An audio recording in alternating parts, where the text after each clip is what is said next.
Aloha kako, welcome to the hearing for the Committee on Agriculture and Food Systems. Today is February 12th, the time is 2:02 p.m. and we are convening in room 312. Today we have with us Vice Chair Kahaloa and Rep. Cochran. Before we get started, I'm gonna go over some brief housekeeping rules. There's a 2-minute time limit per testifier. In order to allow as many people to testify as possible, please keep yourself muted and your video off while waiting to testify and after your testimony is complete.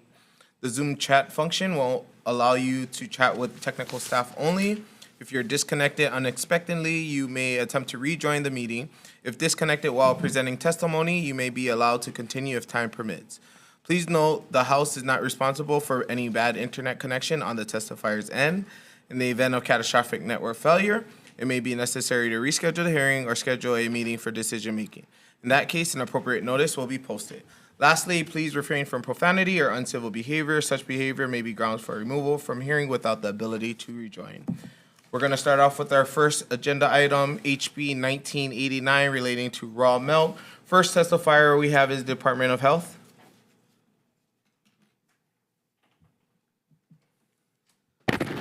Afternoon, Chair Gates, Vice Chair Kahaloa, members of the committee. My name is Peter Oshiro. I'm the program manager for the Department of Health's Food Safety Branch. I'm here to give testimony in opposition. I'll summarize my 11-page testimony in probably a minute or so. None of the claims made by the raw milk advocates in this bill that we have examined for you can withstand scientific scrutiny. Unfortunately, the false health benefit claims of raw milk advocates may cause parents to give raw milk to their children and prompt immunocompromised people such as pregnant women, the elderly, and hospitalized patients who want better nutrition to also start consuming raw milk. It is those very same subgroups of the population, however, that are most at risk for becoming ill or even dying from foodborne illnesses as a result of consuming adulterated raw milk.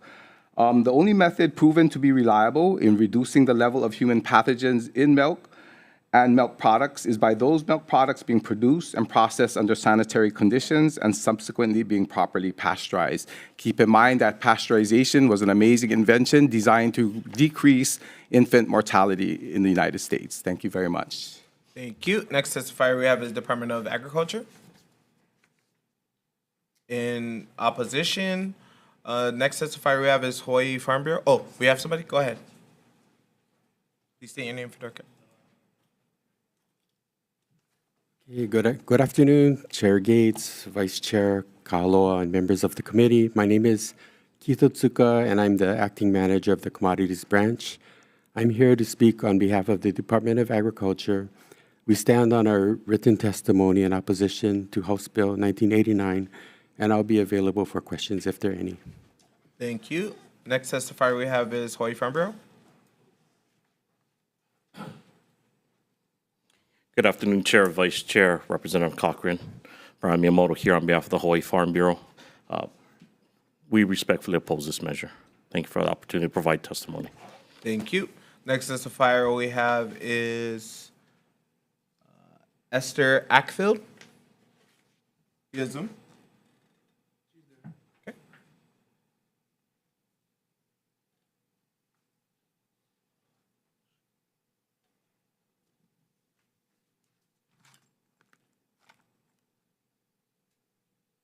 Esther, are you there?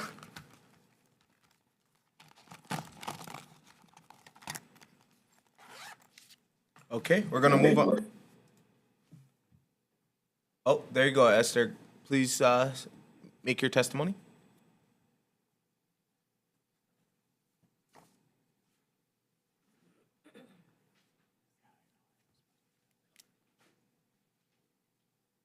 Okay. We also have Pete Kennedy. Pete on? Yes.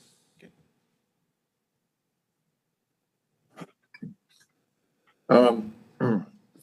I'd like to thank Chair Gates, Vice Chair Kahaloa, and the other members of the committee for this opportunity to testify. I'd also like to thank Representative Nakashima for introducing SB 1989.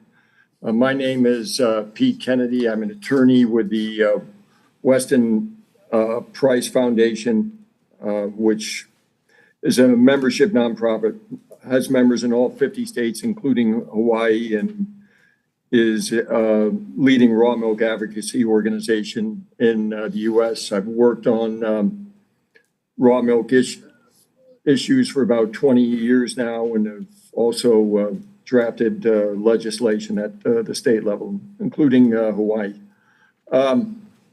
Right now, there are 40 states that allow the sale or distribution of raw milk, and I think it's at a point where fear-mongering isn't productive. The last year that the federal government published statistics on foodborne illness was 2020, and that was a year where demand for raw milk substantially increased. With more people going to the farm to get their food, with the supply chain breakdowns and rolling food shortages supermarkets experienced at the onset of COVID. In 2020, according to government statistics, there were 5 foodborne illness outbreaks attributed to raw milk consumption, 28 total illnesses, and there are a number of other foods where far more people were sickened by raw milk that year. There are far more foods that sicken more people that year. Hawaiians should have the right to legally purchase the foods of their choice. The demand for raw milk is booming at this time. The Weston Price Foundation website, realmilk.com, has over 1,000 people a day go to the site for the first time to look for a source of raw milk. There are a number of states now, including Montana, where there are more dairies producing raw milk for direct consumption than there are grade A dairies producing milk for pasteurization. In Montana, I think it's over double the number producing raw milk for direct consumption. There's plenty of evidence that raw milk can be safely produced.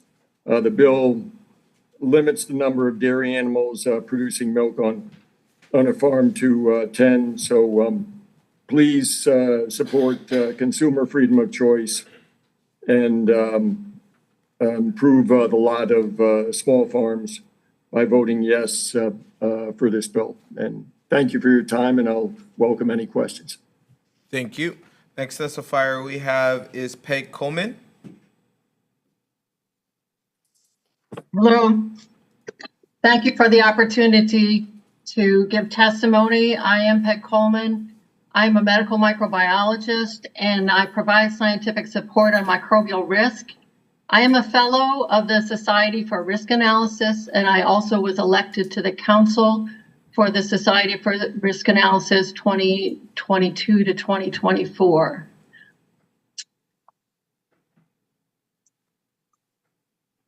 I have 6 major points that I want to briefly introduce, and though I do not have 11 pages of written testimony, I have quite a number of scientifically peer-reviewed studies that document the statements that I'm going to make in these 6 quick points. First, neither pasteurized nor raw milk is risk-free. My testimony today is based on CDC data for 2005 to 2020, the most recent 16 years of data available when requested. These data document significant numbers of pasteurized milk illnesses, so pasteurization is not the silver bullet that people would lead you to believe. Over 2,000 illnesses were attributed to pasteurized milk in this period. 55% of the milk-borne illnesses in this 16-year period. Second point, these CDC data do not support increasing raw milk illness with increasing access. Charts and statistics from a manuscript on trends of these data, currently under review in an epidemiologic journal, as well as additional data on trends in California and New York states, are included herein. And if I have time at the end, I'll walk you through some of the data for California. Third point, FDA and USDA in 2003 conducted a quantitative microbial risk assessment and found both pasteurized and raw milk are high-risk foods for listeriosis. But independent academic researchers, Latour et al. In 2011, subsequently estimated very low risk for raw milk. Fourth point is subsequent peer-reviewed studies, one with me as the first author in 2023 and a second, Waller et al. In 2024, document pro-pasteurization bias in the FDA-USDA 2003 assessment. This was identified using the risk analysis quality test of the Society for Risk Analysis. Fifth point is that pasteurized milk was associated with significantly higher risks of severe listeriosis and death than raw milk in a recent systematic review for North America, Sebastiansky et al. 2022. And the last point, number 6, 2 peer-reviewed studies mapped extensive benefits and some evidence of risks for both pasteurized and raw milks from humans and from cows. I have a slide set that will accompany my written testimony, and I'll summarize the 3 points. An extensive body of evidence is cited in my testimony. There is no scientific evidence to support the claim that raw milk produced for direct human consumption in the 21st century is inherently dangerous for human breast milk or from milk from cows and goats. Please pass this bill and permit consumers to choose real milk, fresh and unprocessed, complete with its natural beneficial microbiota that's illustrated in my supplementary slides with my testimony. Have I met my time, or do I have a few minutes? Nope, thank you. That'll be all. We're going to move on to our next testifier. We appreciate you being here. Next testifier we have is Sharon Gish.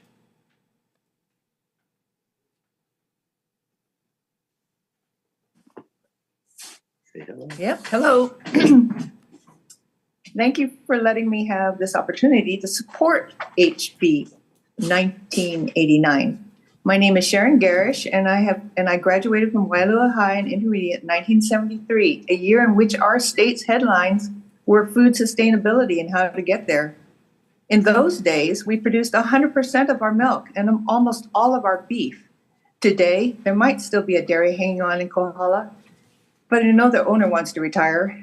Beef is exported as wean-offs to the mainland, then sent back to us in boxes that the stores buy. There is some locally raised beef, and I think I read recently that we produce 7% of our vegetables. Our state is right to be concerned about food security when it leaves us so vulnerable to any kind of event. Fresh milk produced on grass grown here, where the rainfall and lack of rain makes it difficult to grow crops, can be safely produced in a clean and healthy manner. Our governor is a medical doctor, and he told me he supported fresh raw milk. 3 veterinarians have knowingly drank our milk on our farm when they were here on farm calls. Medical doctors support it and have written letters supporting past bills. Why not allow small family dairies to sell direct to those who have established a relationship of trust with their farmer? A lot of other states allow or make provision on legal ways to sell milk. 13 states allow raw milk in retail stores, 17 states allow on farm sales, and another 8 states through cow share agreements. A lot of other products are sold legally, like alcohol, cigarettes, and over-the-counter medications. And in the case of cigarettes, not even safe for people nearby, secondhand smoke. Just because they are sold in a store doesn't mean they are safe. There are warnings and side effects listed. Not a public health problem, as any problem you could possibly have with raw milk is not a communicable disease. I've milked my cows now since 1979 and have never had problems. Other foods like the recent cantaloupe headlines where people were sick and some died doesn't mean that cantaloupes are inherently dangerous, or E. coli in fast food hamburgers, or spinach and more, which all make headlines. One doesn't ban all foods that have caused problems. And finally, I'm asking that sales between a farmer and a buyer be decriminalized, and that an opportunity for more profit from grazing cows on small family farms can happen. A win for the state and more locally produced food. I've been drinking my own milk now for 45 years. I have very strong bones of a 20-year-old male or female. And I'm always asked by people, can we have some of your milk? So I would really like it to be legalized, decriminalized, and just give the consumer a choice. Thank you. I like the person's testimony too. Thank you. Thank you for being here to testify on HB 1989. Noting we have a number of folks in support of this bill and a few in opposition. Is there anyone else wishing to testify on HB 1989? Okay, seeing none. Members, any questions? Seeing none, we're going to move on to our next bill, HB 2127, relating to meat processing. And the first testifier we have is Department of Agriculture.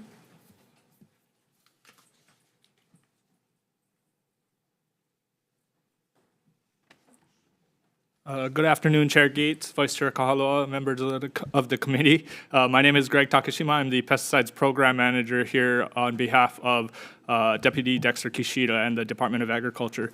The department stands on its written testimony in support. I'll be here for questions. Thank you. Next testifier we have is Hawai'i Cattlemen's Council. Thank you, Chair, Vice Chair, members of the committee. My name is Nicole Galassi. I'm here on behalf of the Hawai'i Cattlemen's Council. We support this bill. Access to processing is critical to getting unmanaged ungulates off the land, and getting these donated to nonprofits will actually help us to address both the deer issue while also addressing the important social issue of hunger. On this same topic, I just want to say that we also support HB 2142. I apologize, our testimony was submitted late, so I just want to share that. Thank you very much. Thank you. Next testifier we have is Hawai'i Farm Bureau.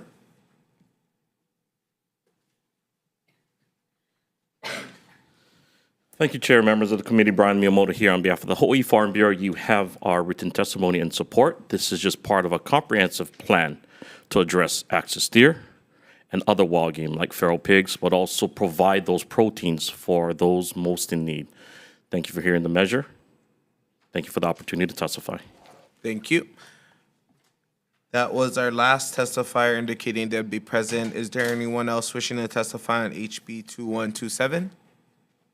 Okay, seeing none, members, any questions? Seeing none, moving on to our next measure, HB 2129, relating to agriculture. First testifier we have is the Department of Agriculture.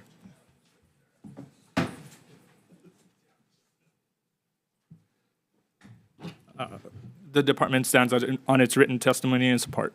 Thank you. Next testifier we have is Hawai'i Cattlemen's Council.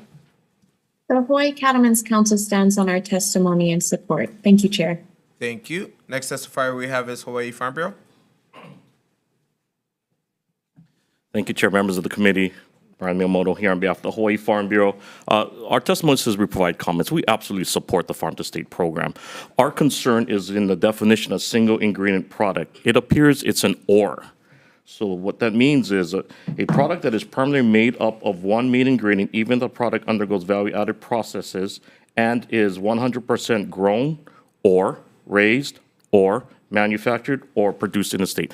That is our interpretation. So manufactured could mean no local products, manufactured 100% in the state. That can now be in these state institutions and count towards those benchmarks that we're trying to achieve. So again, we support the program, complete 100%.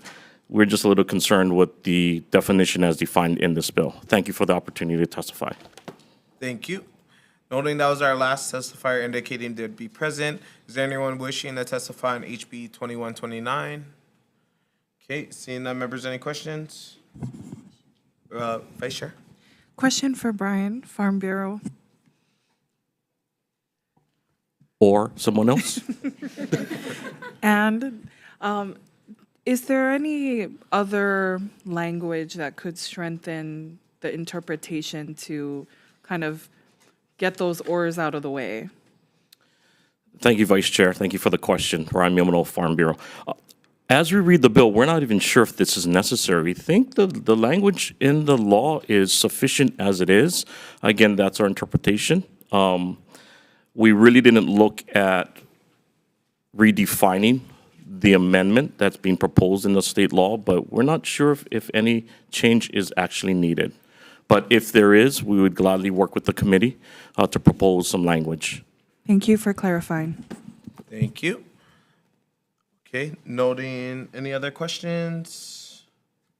Seeing none, we're going to move on to our next measure, HB 2773, relating to agricultural product labeling. First testifier we have is the Attorney General. Okay, is anyone on Zoom? Not present. Okay. Oh. Okay, all good. All right, with comments, next testifier we have is Hawaii Department of Agriculture. The department stands on its written testimony, offering comments. We do also actually have one of our staff members here available for questions. Thank you. Thank you. Next testifier we have is Hamakua Macadamia Nut Company.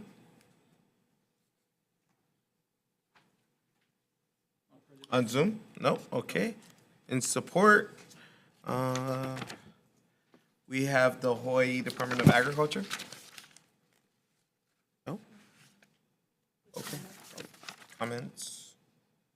All right. And noting that was the last testifier on each. Oh, go ahead. No, you're good. Okay.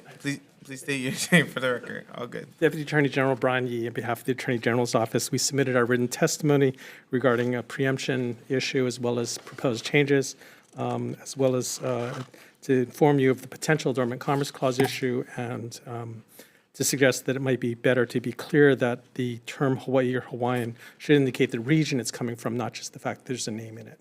Okay. That's it. Thank you. Thank you for your testimony. Anyone else wishing to testify on HB 2773? Seeing none. Members, any questions? Okay, seeing none. We're going to move on to our next measure, HB 2142. First testifier we have is Department of Agriculture. The department stands on its written testimony. Thank you. Next testifier we have is Ulupono Initiative.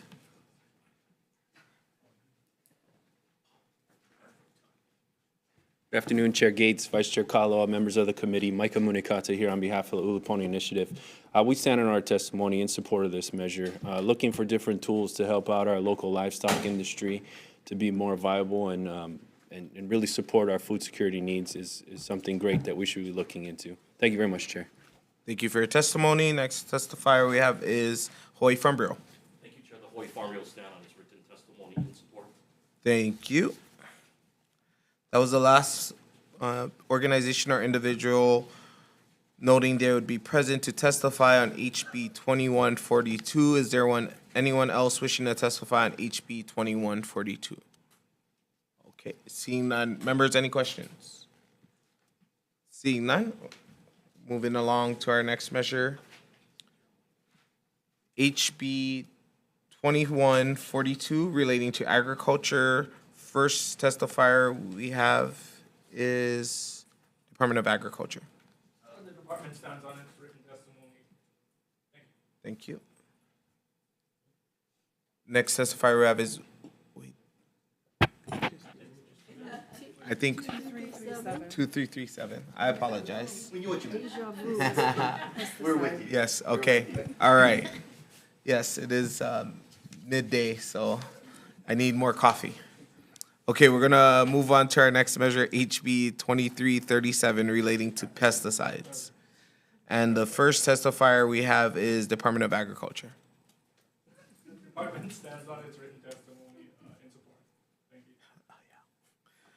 you. Next testifier we have is Office of Hawaiian Affairs. No one on Zoom? Okay. Next testifier we have is Hawaii Farm Bureau. Thank you, Chair. The Hawaii Farm Bureau will stand on its written Thank you. Next testifier we have is University of Hawaii.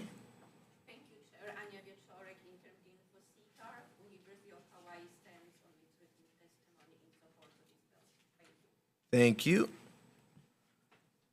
Noting that was the last individual wishing to testify on HB 2337, is there anyone else wishing to testify on HB 2337? Okay, seeing none. Members, any questions? Yeah, I had a question. Rep. Cochran? Maybe for Farm Bureau, it's in relation to, I know sugar and pine have fell to the wayside basically, but we still have highly pineapple over on Maui. And as I understand, they're one of the biggest users of pesticides. So for me to hear that we want to take that representation off the list in this advisory is sort of, yeah. I mean, because there still is, it's not the scope, the scale of what it once was, but there still is a company. So is that true though? I believe we have Haile Maile still. Thank you, Representative Brian Miyamoto, on behalf of the Hawaii Farm Bill. We also have Dole here, and we do have a pineapple grower on Kauai growing some great pineapple sugar loaf. I think they can be represented through other entities that are on the advisory committee already as diversified agriculture. Again, if it is a legislature's intent to keep pineapple on, we would support keeping pineapple on. There is, and although you're correct, it's not the scale it was, it's still significant here in Hawaii. We would not be opposed to that. All right, okay. Thank you for your comments. Thank you. Thank you, Chair. Thank you. Any other questions, members? Seeing none, we're going to move on to HB 2046 relating to feral chicken management. First testifier we have is Department of Agriculture. Thank you very much, Chair, Vice Chair, and committee members. Dexter Kishida, Deputy at Department of Agriculture. We would like to offer comments. The bill actually points out a really important piece in the whole scheme when we talked about feral chickens, and that's a lack of infrastructure to process chickens in Hawaii. So we would love to actually focus on that and incorporate additional bird processing before we could even look at the feral chicken side. Thank you. Thank you. Next testifier we have is Department of Land and Natural Resources. Good afternoon, Chair, Vice Chair, members of the committee. Ryan Kanakaole, First Deputy, Department of Land and Natural Resources. We offer testimony offering comments. We believe the feral chicken management program would probably best be implemented at the county level. Also deferring to the Department of Agriculture regarding the use of feral chickens as a food source. Thank you. Thank you. Next testifier we have is Hawaii Farm Bureau. Thank you, Chair. The Hawaii Farm Bill stands on its written testimony in support. Thank you. Is there anyone else wishing to testify on HB 2046? Okay, seeing none. We have a number of folks in support of this measure. Anyone else, any members with questions? Okay, seeing none. We're going to move on to our next measure, HB 2104, relating to the Hawaii Invasive Species Council. First testifier we have is Department of Land and Natural Resources. Good afternoon. The department stands on its testimony in support. Long-term funding for the Hawaii Invasive Species Council is critical to the success of the invasive species prevention, control, outreach, and research programs that are carried out by the various agencies, including DLNR. Each year, HISC reviews project proposals to fund and can only provide partial financial support for these projects, a majority of the projects, and some of the projects go unfunded. This bill will help close that funding gap. Thank you. Thank you. Next testifier we have is Department of Agriculture. The department stands on a written testimony. Thank you. Next testifier we have is Hawaii Farm Bureau. Thank you, Chair. The Hawaii Farm Bill will stand on its written testimony in support. Thank you. Next testifier we have is Coordinating Group on Alien Pest Species. Aloha, Chair, Vice Chair, members of the committee. Christy Martin with Coordinating Group on Alien Pest Species. We're in strong support of this bill. Hawaii Invasive Species Council funding goes to fill filling programs. The agencies get their budgets. Certainly, we wish that they had more to do all that we want them to do, but this is critical funding for the research that wouldn't normally be funded to go find new control strategies for little fire ant, for coconut rhinoceros beetle, to do the responses that maybe aren't in the mandates yet. Coqui frog was a great example of that. It wasn't considered an agricultural pest, so the Hawaii Department of Agriculture didn't respond, and some of the Hawaii Invasive Species Council funding filled that gap. So council funding is really important. Anything you can do to bump that up would be amazing. Mahalo. Mahalo. Noting that was the last testifier indicating they'd be present, is there anyone else wishing to testify on HB 2104? Seeing none, members, any questions? Rep. Cocker. Thank you. I'm the Maui rep for HISC. Is there any, I don't know, conflict-y thing here at all? No. I mean, I don't get paid for it. I mean, I'm just the rep for, as a state No. rep for the rep. You're a non-voting member. Yeah. We can double Okay. check though. Okay, just to clarify. Yeah. Before we DM on it. Oh, you're the white, okay. Okay. We're good, we're good. All right. Okay, just check it. Chelsea says we're good. Thank you for that. HB 2131 is our next bill relating to the two-line spittle bug. First testifier we have is Department of Land and Natural Resources. UNR stands on its testimony and support. Thank you. Next testifier we have is Department of Agriculture. Dexter Kishida, Deputy at Department of Agriculture. The department offers, or definitely stands in support and offers some comments. There's still a chance, because the two-line spittle bug is contained, that we commit to really working with the ranchers in this tranche of funding to further control or even work towards elimination of this pest. And a couple ways. We need to still plan long-term just in case, and that's the biocontrol work that we definitely need to do. But also in the short term, helping our ranchers afford the cost, and immense cost of treating their vast lands will also be essential. But to do this work, the department does need program management staff to ensure we could get the money out quickly to our ranchers. Thank you. Thank you. Next testifier we have is University of Hawaii.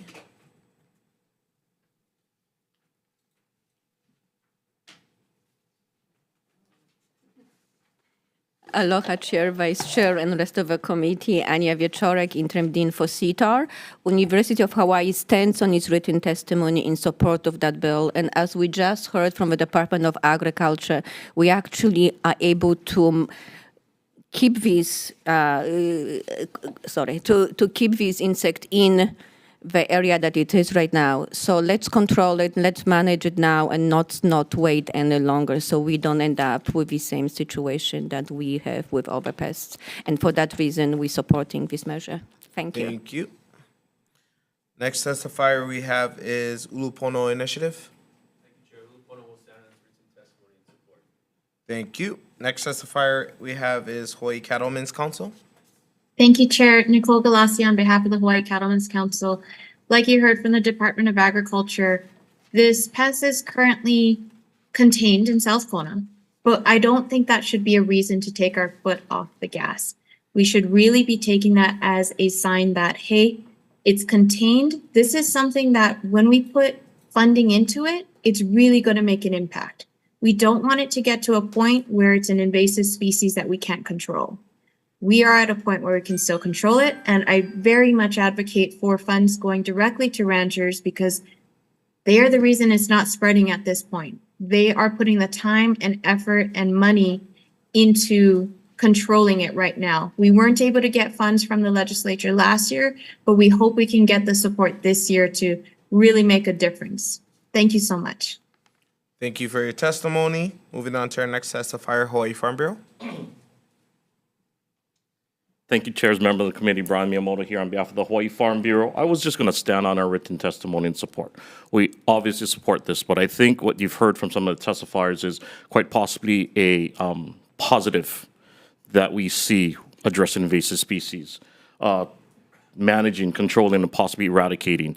In 2002, LRB did a study that was asked for by the legislature. I think I talked about this before.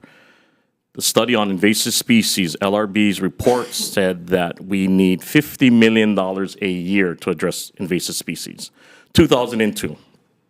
And if you heard me talk about the functional plan for agriculture in 1991 when I was born, 2002, I think I was in the 5th grade.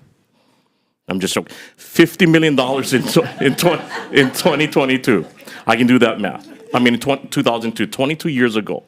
We need the investment. We need to start talking about facilities, our biocontrol facility that we're proposing, the reorganizing possibly the Department of Agriculture, at least making the positions higher paid, easier to fill.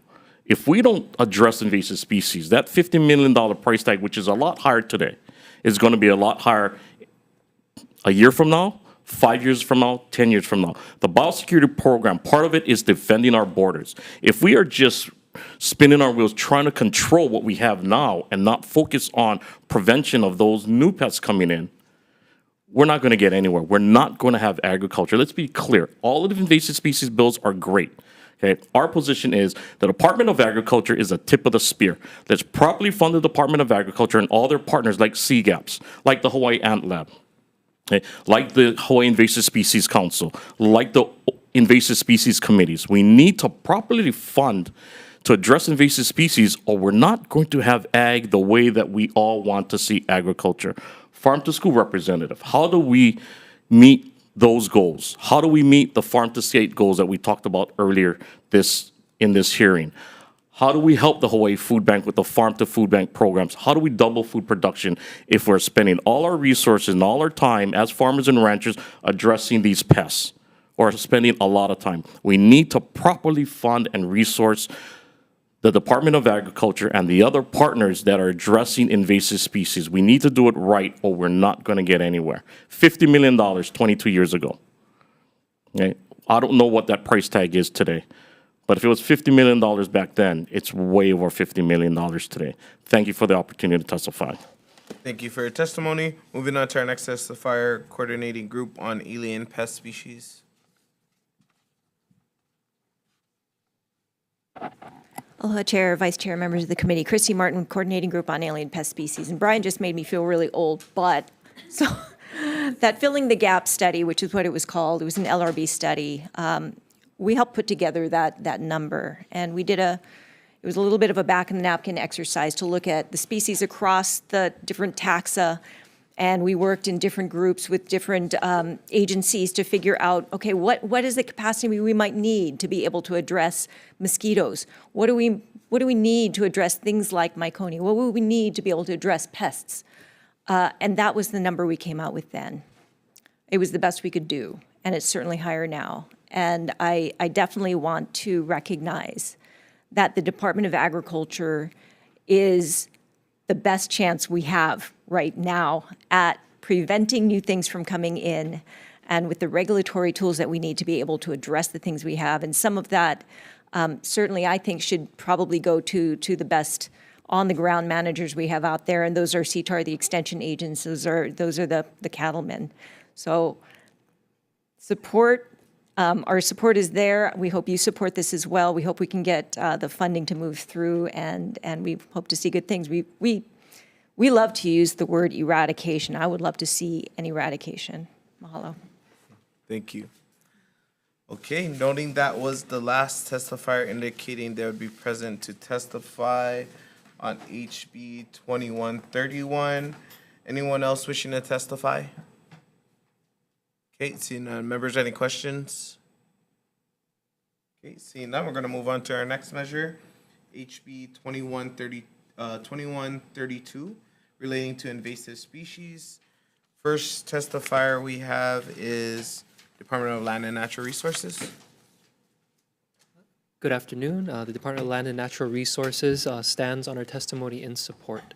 The Hawaii Ant Lab is a critical partner in addressing the spread of little fire ants in our state. And this bill is going to help with the short and long-term needs to control and the spread of little fire ants and manage more widespread infestations like on Hawaii Island. Thank you.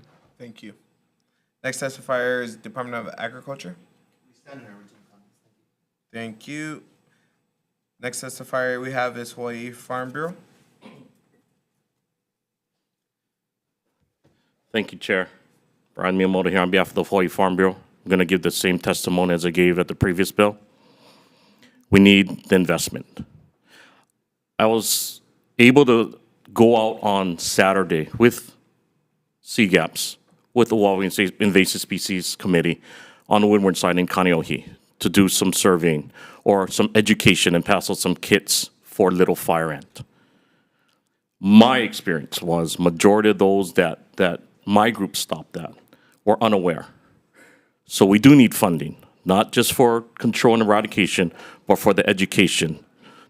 To create some of those kits, we need to properly fund all of the invasive species groups.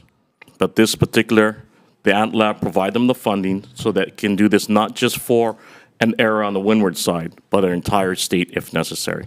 Thank you for the opportunity to testify. Thank you for your testimony. Next testifier we have is Coordinating Group on Alien Pest Species.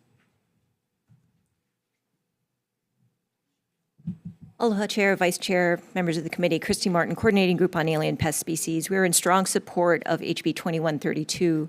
Hawaii Ant Lab is a great example of what happens when you partner.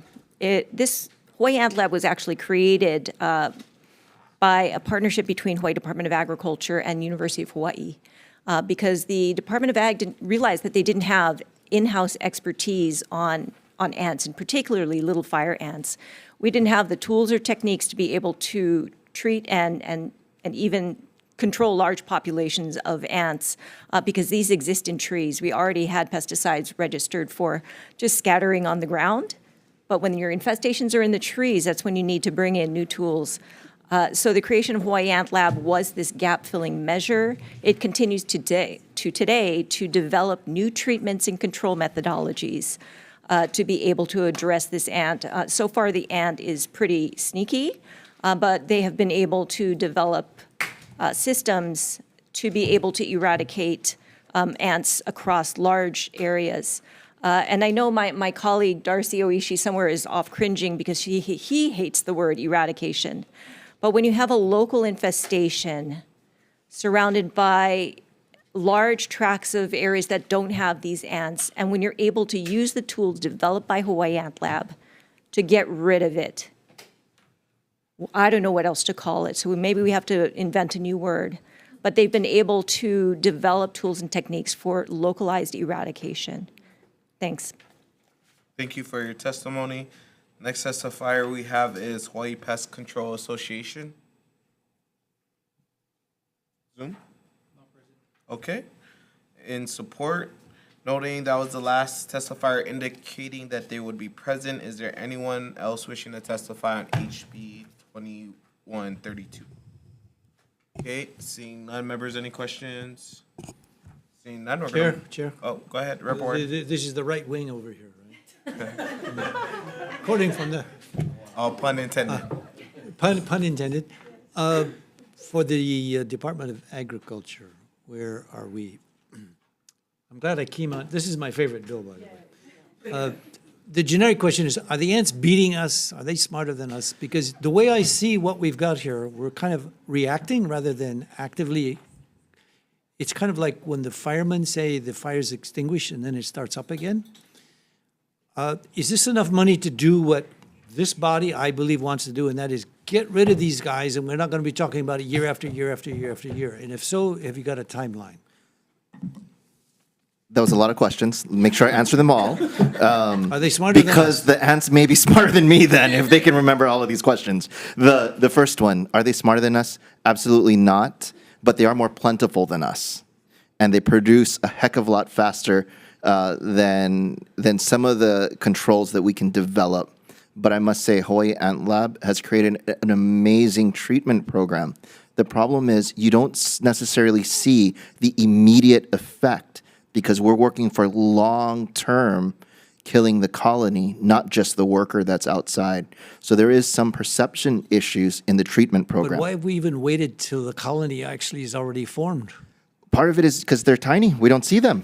So we didn't know. We're off guard. So you may have it in your yard today if there is a small infestation, but until it gets large enough for us to see it, or you're actively testing for it, the little peanut butter stick, sending it in to OS, Goras, or HAL, you may not know that you have these little guys, because everybody has ants, but not everybody has little fire What percentage ants. of Hawaii's got fire ants? That's a good question. That is something that we like to work on better surveying. I think the Windward Oahu and Hawaii Island definitely know the areas that are infested, but we do need the rest of Oahu and some of our neighbor islands to be vigilant. And once a year or twice a year, do the peanut butter test. And every year in October is Stop the Ant Month that CGAPS helps to run. And that's a campaign to tell people, hey, check, what kind of ants do you have? And so absolutely important for us to get better surveying, but this means people's personal property, not something that I'd like to just barge in with peanut butter, even though it could help us. Even though that was a good answer, it's scary that we still don't know how many Widespread. are still out there, because it looks like that's how they snuck up to where we are now. The other question Absolutely. I gave you, fast and furious, was a timeline. And is this enough money? And can you give us a timeline with what you're going to do with the money? Or do you need more money to speed up the timeline? Because this, quite frankly, is a clear and present danger to the people, the agriculture of Hawaii. In recent conversations with Hawaii Ant Lab, we are working on a divide and conquer approach where Hawaii Ant Lab will be helping to focus on the vast residential community that we have, educating and treating there. The department will really do its best in our bailiwick and work on the ag sector, both any farmer, rancher, et cetera. And so is the money enough? I don't think so, because one of the things that Chair Hurd is working on is even requesting some federal funding for Hawaii Island, who is just terribly infested. And to be, I don't want to, no, I'll speak a little bit. Maybe Representative Kahaloa can say it better, but sometimes they feel forgotten is what I'm hearing now that I've reached the department in this arena, that it wasn't, the comments I've received is it wasn't a big deal until Oahu felt it. And we don't want to leave them behind. So the department is working on looking at whatever funding source we can to equip our residents and businesses on the Big Island, which is going to take a lot, because treatment isn't a one and done. We're doing this for years to eliminate So the colonies. 1.168 million is just kicking the can down the road. Is just funding Hawaii Ant Lab in its current capacity. We definitely need more. Not gearing up and really going gangbusters. Or dealing with if a hotspot in Maui springs up again, or additional hotspots on Kauai spring up, or we find out that little fire ants are all throughout Oahu. So this is the bare minimum that is being requested, and the money currently, I believe, is earmarked for DLNR, but I'm speaking for them anyway. No. And I'm not speaking for the chair, but Chair, I think under advisement, if we're just kicking the can down the road, this is going to be around session after session. Correct, because we're talking about That is maintaining. scary. That is dangerous. That is, in a way, foolhardy. Penny wise, pound foolish now. If we give you 5 million, would you know what to do with it? Absolutely, because what we've, and by we I mean the greater invasive species working community is working on is not just our treatment, but enacting community organizations to really take charge of their community. I think Mililani was probably a really good shining light. I was going to say back in the day, but I'm not sure if Brian was alive yet. But back in the day, where they rallied around an infestation to eliminate that colony, and we'd like to replicate that. We've seen this through the pandemic for housing. We've seen this in multiple other areas, that when communities rally around a common goal, they get a lot done, but we need to equip them to do so. Education and stuff. Well said. We have to all do a better job. Thank you Thank very you. much. Thank you, Chair. Thank you. Okay. Any other questions, members? Okay, seeing none. We are moving on to our next measure, HB 2133, relating to invasive species. First testifier we have is Department of Agriculture. Thank you, Chair, Vice Chair, and committee members. Dexter Kishida, Hawaii Department of Agriculture. We stand on our comments and support for this, kind of just what we were speaking about in the last bill. One thing that I must note, and I think it was mentioned by a few of our prior speakers in other bills, the department does need to increase its capacity. And one of those things that we're talking about, and I would, reorg is such a big and scary word, but to add additional capacity is program management staff to handle these kinds of grant programs. We have great entomologists and great animal scientists. What we need are some additional program management staff to not only draw down funds, but to kick out funds, because we need to work with our ag sector to fit all of the government holes like Hawaii Compliance Express, et cetera, to enable us to transfer those funds effectively. Thank you very much. Thank you for your testimony. Moving on to our next testifier, Department of Land and Natural Resources. DLNR stands on its testimony and support. Thank you. Next testifier we have is Hawaii Farm Bureau. Thank you, Chair. The Hawaii Farm Bureau will stand on its written testimony and support. Thank you. Anyone else wishing to testify on HB 2133? Yes, please.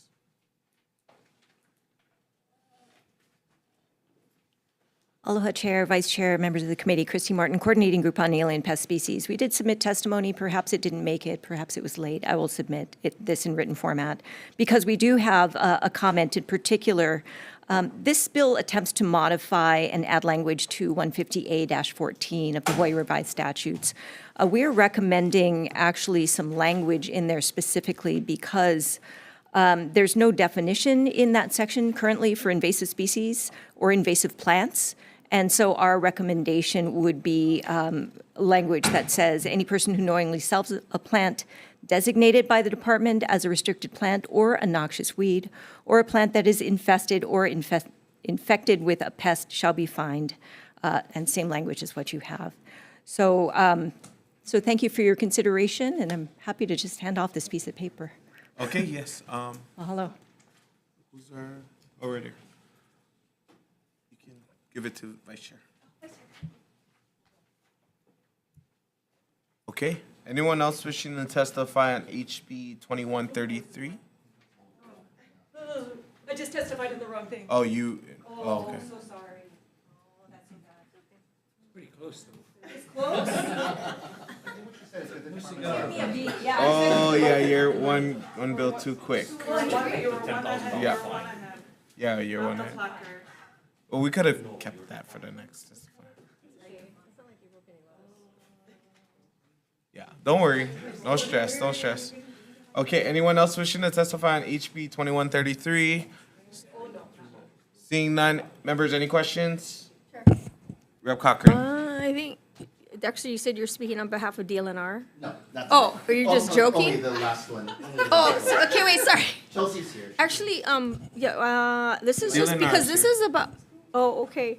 I mean, I think this addresses all your testimonies. Actually, Dexter, you could probably be up there, sorry. Because this is to help address funding to help with private entities, right? Correct. And because, I know the whole history of the LFA in Hiku on Maui. And, I know exactly whose home and private property it started, what have you. So how are we addressing, I mean, this is like, you're willing to participate, but you got the ones who are refusing, right? And so how, this is not going to address that. This doesn't, but we are in the midst of finalizing a rule change. We had the public hearing late January, and that rule change would give us some tools to not even encourage, to ensure that those that do not allow or that continue to do things like that, we can do stuff. Currently in our toolbox, we do have a method to get on property. It takes a little bit, like writing a letter, putting something in the paper, and then seeking a warrant to get on property. But I think with 72, it may make things a little easier for those that are going to resist. Okay. Which is very few. Very few. Thankfully. Yes. Okay. Well, great. Thank you. Thank you. Any other questions on HB 2133? Okay, we're moving on to HB 2139.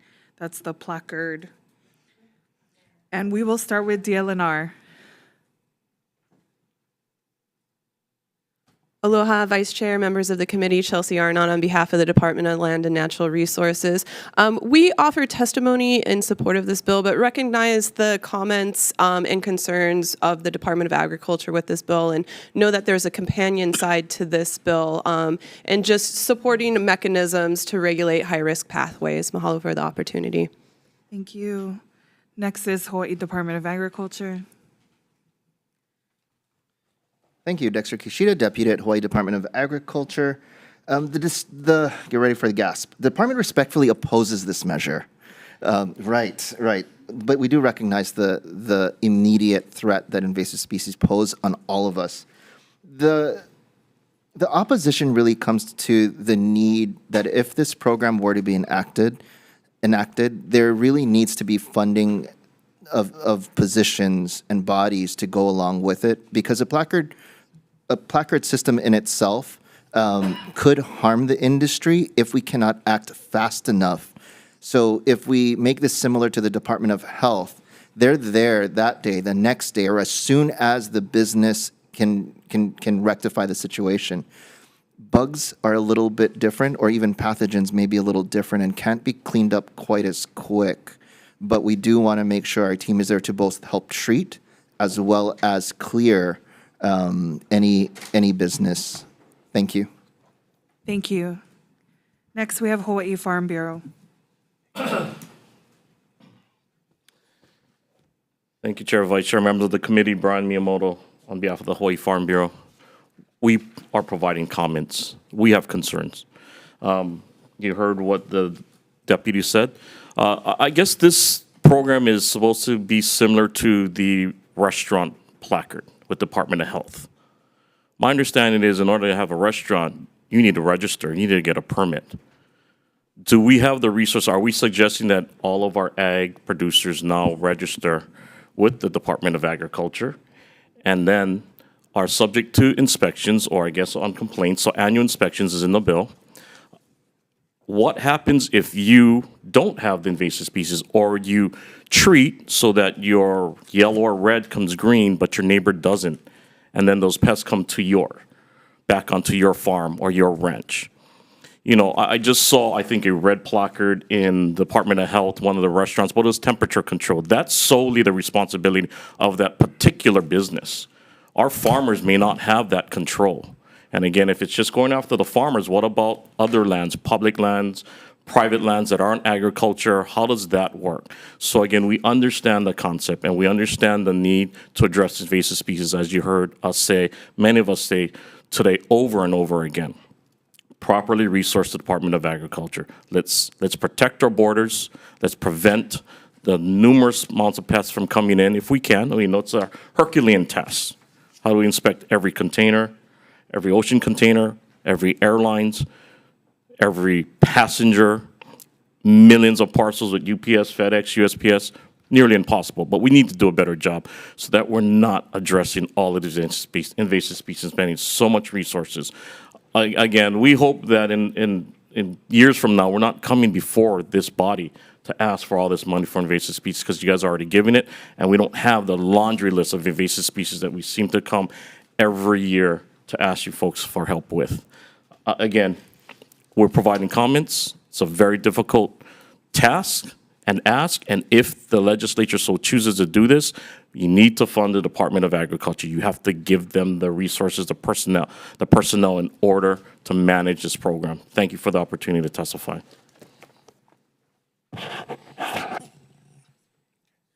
Okay, noting that was the last person indicating they would be here. Is there anyone else wishing to testify? Please come to the mic. For real this time. Chair, Vice Chair, members of the committee, Christy Martin, Coordinating Group on Alien Pest Species. We didn't provide written comments because we were definitely, we want to support the idea that we're trying to solve issues, but we definitely agree that this is a lot to bite off, and not, we shouldn't be doing it all at once either. There's no regulatory framework within this bill as the license program bill does, where you ask businesses to register, and so you know, and then you can communicate with them.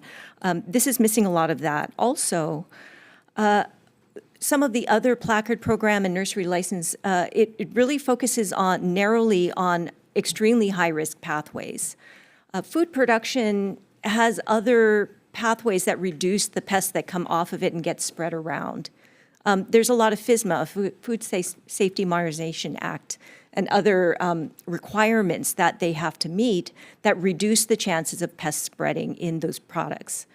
And so while we appreciate HB 2139, we definitely want to put our energy into focusing on those critical control points. And at this point, that's nursery. Mahalo. Thank you. Anyone else wishing to testify on HB 2139? Seeing none. Members, any questions? I have questions. Oh, go ahead, Rep. Ward. No, go ahead. Okay. Department of Agriculture, if you're able. Sir, why do we fill out an ag declaration form before we get off the plane when we land in Hawaii? Because that is similar to TSA's yellow line to not cross. Okay. Is it obtrusive? Is it No, so- shaming people? Is it making them feel guilty when they do it? It is one more way for one to collect data and two for us to be able to keep Hawaii safe. Is it the only? Absolutely not. But it is one of our ways. Similar maybe to speed limits, speed limit signs is one way that was I think explained to me. Is that going to stop everybody from going over 25 in a 25 mile per hour zone? Absolutely not. It will some. And the second part, though, is it does give us authority now. If you lie on that form or misspeak on that form, and we find you did bring in something that was prohibited, to follow up and take action on. So is it the end all? No. Is it important? I still say yes. So it sounds like you're for the bill, but you said you were not for the bill. Only because we need to make sure we are funded. Well, that's our For problem, that. though. That's not your problem. Correct. So the opposition is currently there's no funding in the bill. You got a number? I don't off the top of my head, but we can definitely get it to you. Because, we in the legislature should not be expecting a free lunch, for you guys to do this. But more drilling into the specificity of a placard, what's the size? What does it look like? Is it like a big stop sign in front of a producer? Great question, and I think that's where CGAP's testimony was on point. This gives a good intention, but there's definitely a lot of details to be worked out. If we compare it to Department of Health, everything is very But specific. Is it clear that these areas that would have placards are the epicenter of these invasive species? Are we going to the right locales? Again, this is where the bill doesn't, or from my recollection of the bill, doesn't specify those kinds of details, which I think needs to be worked out a little further. But it says agricultural producer, which is kind of a generic. It could be a lot. That's a lot. The last census, which I believe new data should be coming out tomorrow morning, but the last census was around 7,000 farms registered just on the census. But that's just respondents times the algorithm. But the question is that where 75, 80, 90% of the invasive species are actually located? Is it the epicenter is the question? The thing is with invasive species, we've found ants, for example, on everything from spools of wire and wood to pallets, cars, bumpers of cars. So, is it the epicenter? The Department of Ag, that is our responsibility or area of responsibility to control directly and work with. So I can say that's our kuleana to work with the agriculture sector to control. But there may be some other areas that we should really think about in pathways that invasive species enter. One being the real change of how Hawaii buys things. Chair would always share how many boxes, and I won't share on her behalf, of Amazon orders she gets a week. But it was 2 digits that she was getting a week. And so being these millions, I think 16 million packages were inspected last year, something absurd by my team. So the way that we're buying and way things are getting here are different. And so we need to, one, be able to modify, but two, better understand those risk pathways. or those invasive species pathways. According to your testimony, you say the opposition is that we do not have sufficient capacity in both personnel and operations to implement this new program. Correct. So if you have the money, you would like it and do it. If you don't have the money, you don't like it and won't do it. Absolutely. With a caveat, there's a lot of detail that needs to be spelled out. So whether that's through administrative rule process or through working through this kind of concept in the over another year or two, there may be a better way to implement this kind of Have you program. learned anything from the restaurant placards? Yes, What have we quite learned? a lot, quite a lot. That people like the transparency of the red, yellow, green, and knowing if someone had temperature control issues or et cetera. But we also, in comparing the two programs, realized there are quite a few differences in, and one thing that I heard recently is that a certified kitchen is a controlled environment, and that's why they can certify it. And that was some of the conversations around your home or other places. Of most farms, not very controlled environment. They may have fencing, but that definitely doesn't keep birds or other things out, or bugs or pathogens, even using good agriculture management practices. So the big difference, that is a huge difference. It's not just charging a refrigerator to ensure it keeps temperature or retraining to wash your hands. It's ensuring there's a physical or chemical block around your property to ensure that those species aren't coming in. Because if we were to inspect on that one day, then you fail and we give you a red placard. And so this means every day, every moment, our agriculture sector will need to enhance their barrier and treatment within their properties.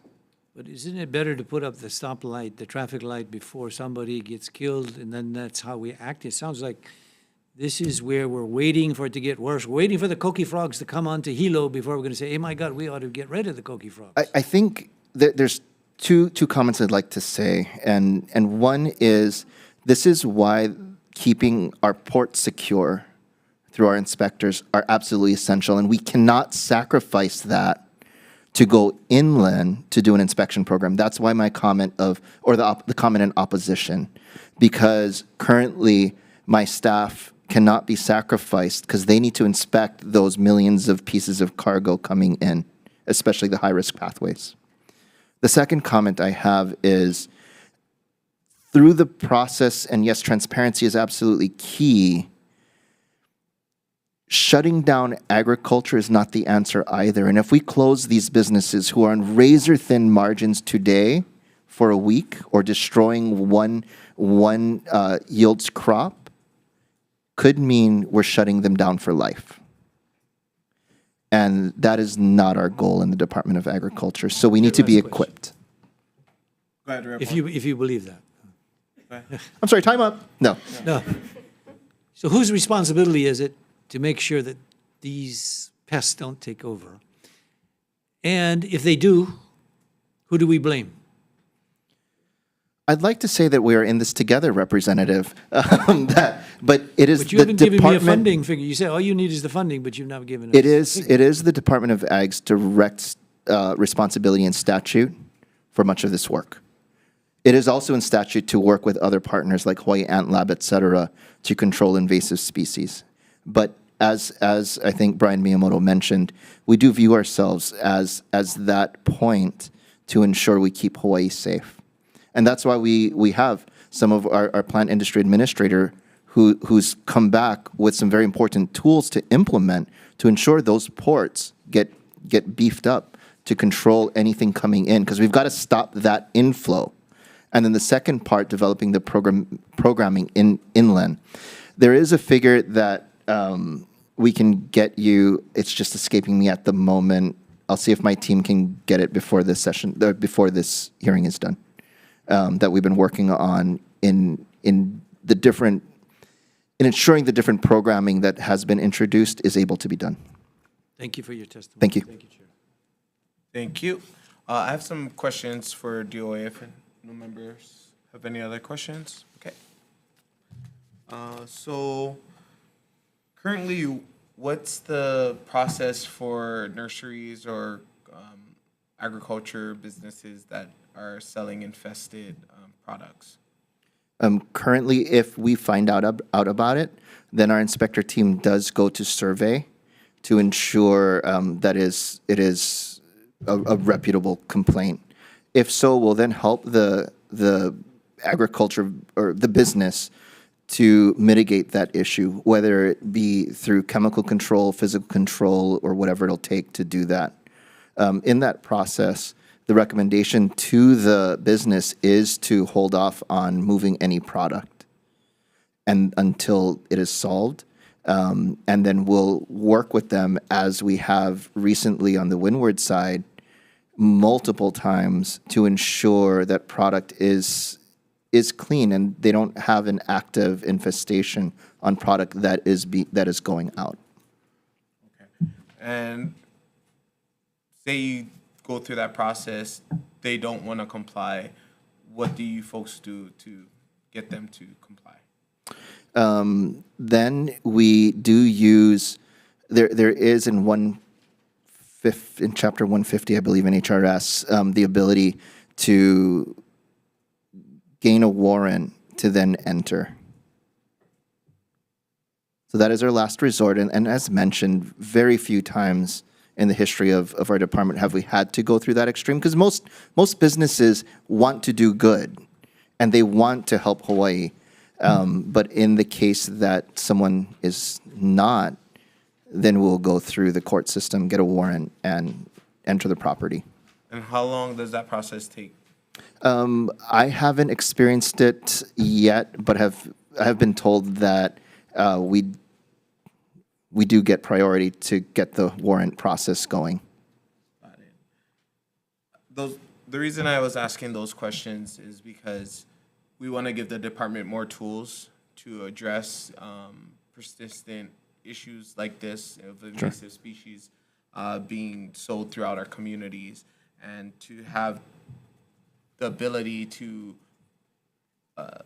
inform the public as soon as we know, because it seems like that's a consumer benefit for this program, and where the department is coming from is more of a trying to work the process through rather than getting that information directly to consumers before it leaves that nursery or whatnot. And you mentioned with a part of the process that I asked about, you said you informed the nurseries or whatever business it is to hold off on selling Moving product, anymore. correct. But is there teeth in that? Currently, there is no teeth in that, but with the potential Chapter 72 changes, there will be, and potentially criminal penalties attached to that. And what was that you were? I'm sorry. So meaning with the revisions in Chapter 72, there's a stop movement piece in there, and if there is a violation, it would lead to criminal offense.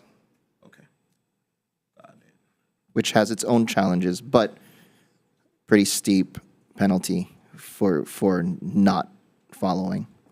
Got it.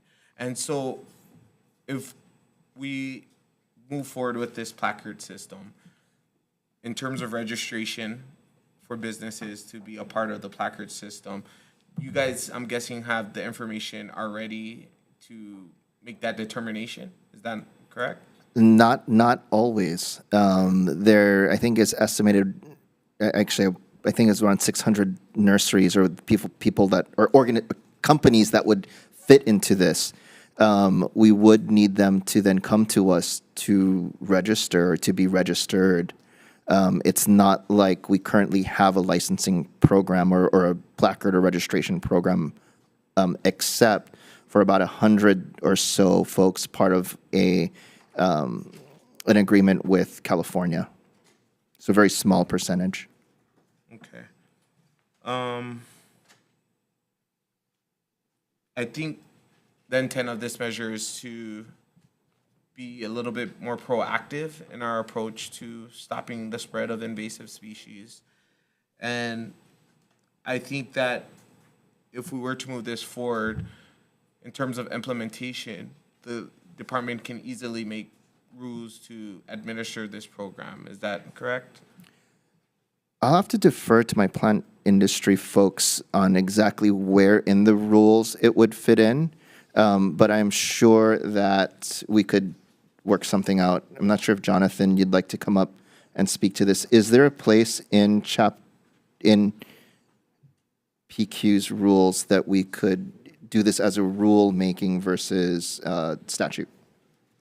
I put you on the spot.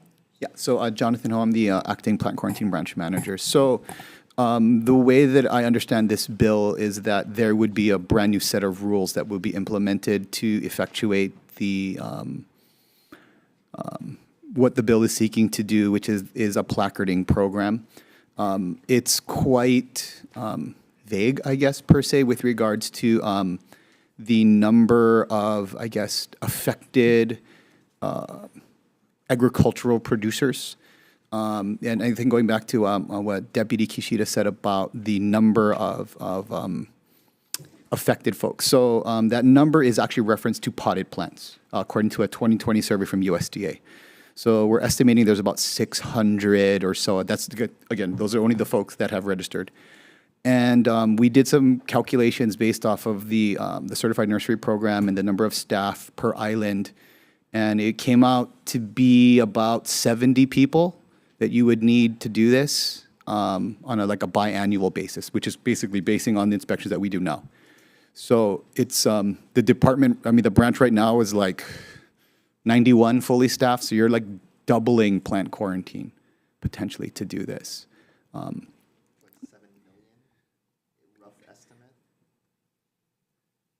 don't know if that answers the question, but But in the current rules, there's current statute. Correct. Fit in rules, or do they need to pass? Correct. So the way that I read this is that we can make rules to effectuate this program. So the department would go about making rules to fit this. And again, like the two issues that the department brought up specifically with regards to who is covered.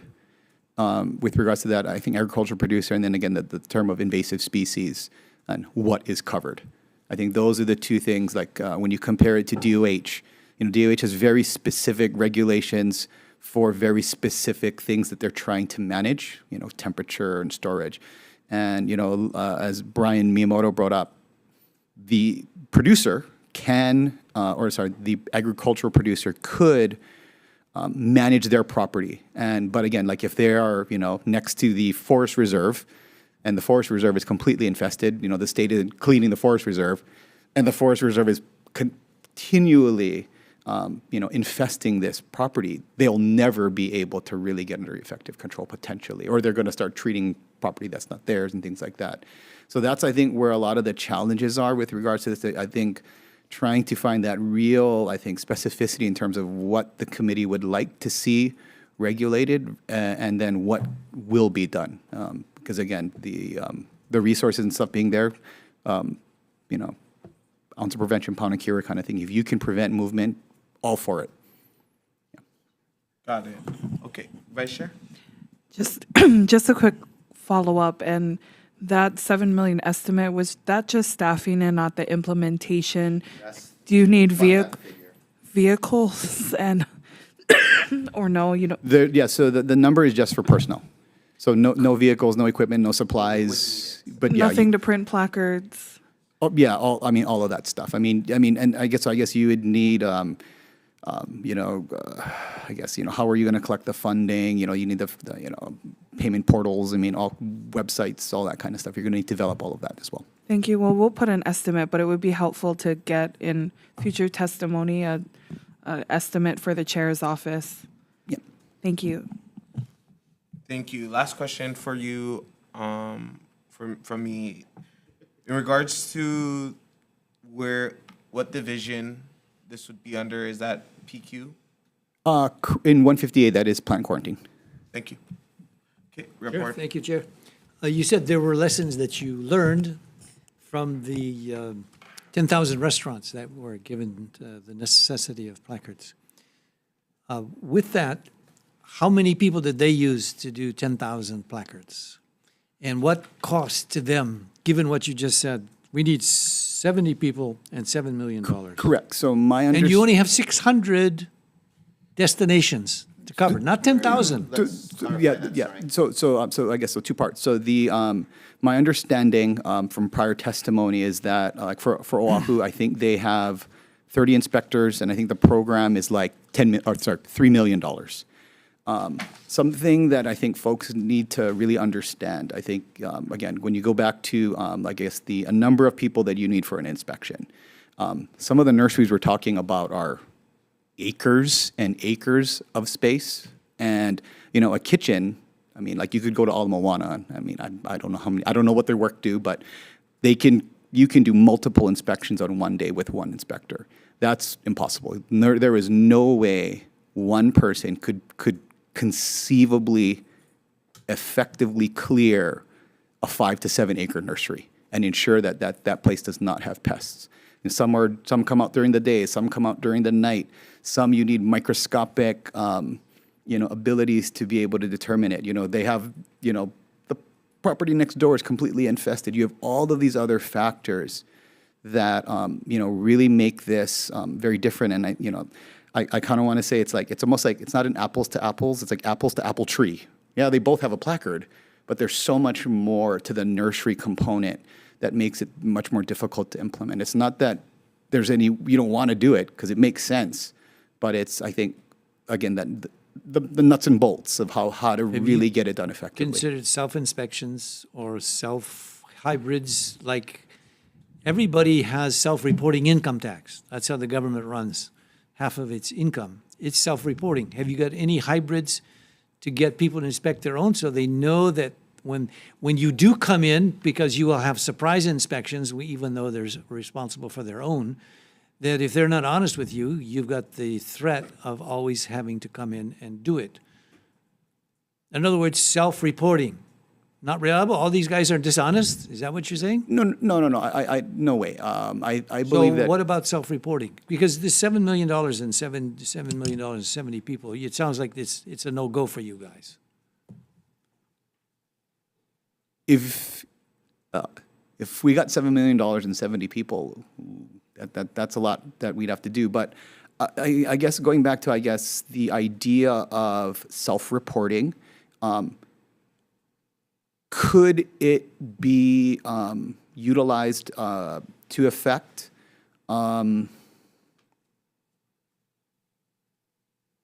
Yes. I don't know how effective it would be. I can't. Just an idea that I but threw out. I believe it. But earlier you were going to refute the 600. Yeah. Compared to 10,000 is Manini. You're going to say, oh, it's big. It's because they're big. Is that what you're saying? Well, definition of agriculture. Right. Yeah. So it says like agricultural producer, right? So it's like if you do anything with agriculture. So this could be like an aquaculture farm. That's clearly agriculture, or is it like a coffee producer who raises his own coffee beans and then roasts them and then sells them, right? Obviously, the risk of selling roasted coffee beans is pretty much nil. But they would be required to get a placard. We would be required to inspect them annually. So it's like, who is really being covered? It's not quite clear. I mean, even a ranch. You're saying it's not 600. Right. So the 600 number is for potted plant respondents through the USDA. I don't believe that's the entire universe of folks, but again, it's 5 times what we're doing now. But it's the bigger group. If not, we're just groping in the dark then, if we don't know where these guys are. Yeah, and that would be a different issue in terms of determining each of those, I guess, qualifying businesses in terms of. So if the bill passes, what are you guys going to do? Without funding or with funding? I don't know. You give me both ways. Without funding, this couldn't be enacted. We're not willing to sacrifice our port security to do a program like this, because then you're just going to open the floodgates. On the second part, with funding, then we would create a new section to enable this kind of program to be enacted. So it may get kicked to finance. Thank you, Chair. Thank you. I'll just have a follow-up question on that. And regarding the amount of businesses that you would have to inspect in your estimates. Closer to 7,000 right. a year.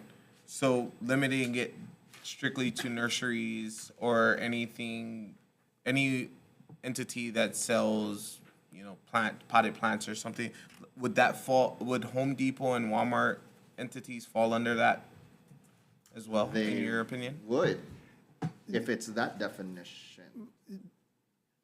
So I guess with regards to, how you're going to define, a producer, and is there going to be a way to quantify,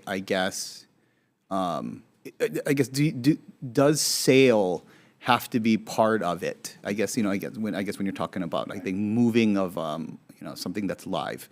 So you have, for example, potted plant producers, right? Who have a very specific set of risks. But then you have folks, for example, who do cut flowers, for example. They don't move propagated material.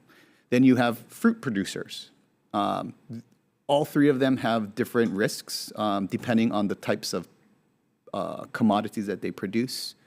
And then you have, the list can go on and on in terms of the commodities. And I think with regards to limiting it only to potted plants, that could be done. And then it's then, if you sell 1 plant, 100 plants, 1 million plants, you have a craft fair and you grow some in your yard and you're going to sell them, do you need a license? So a lot of those types of things are going to need to really be figured out, because the reality is a lot of these big guys have the means and the knowledge generally to be able to deal with a lot of the pests. Whereas a homeowner, I only do it once a year, or I'm going to go give them away to somebody else to sell, that kind of stuff. And those are all risks, and they're not necessarily going to be covered. And, that idea of how, all-encompassing we would make it is, obviously there's some flexibility with that. But I think knowing where that would go would be helpful. So maybe having the department, or giving the department the ability to create the specific rules around high-risk pathways may be ideal. Okay. If this bill should move forward, maybe language around that, then we can, using our data, look at the high-risk pathways. Okay, thank you. Any other questions, comments? Seeing none, we're going to move on to our next measure, HB 2191. Our first testifier we have is Department of Agriculture. Thank you, Dexter Kishida, Deputy Department of Agriculture. Please don't charge me rent for this spot today. Thank you. The department 2191. Yep. I almost pulled a Christy today. Almost. Sorry. This is a measure that we strongly support. The department ran a working group this year to really look at this, to look at this issue. And while the department usually does love chickens, this is one bill that we found the counties really needing extra support for. So while the original draft didn't include Hawaii Island and Maui County, we are requesting $50,000 for each of those counties to be included in the next draft, please. If you have any questions, I'll be here. Thank you. Thank you. Next testifier we have is Department of Health.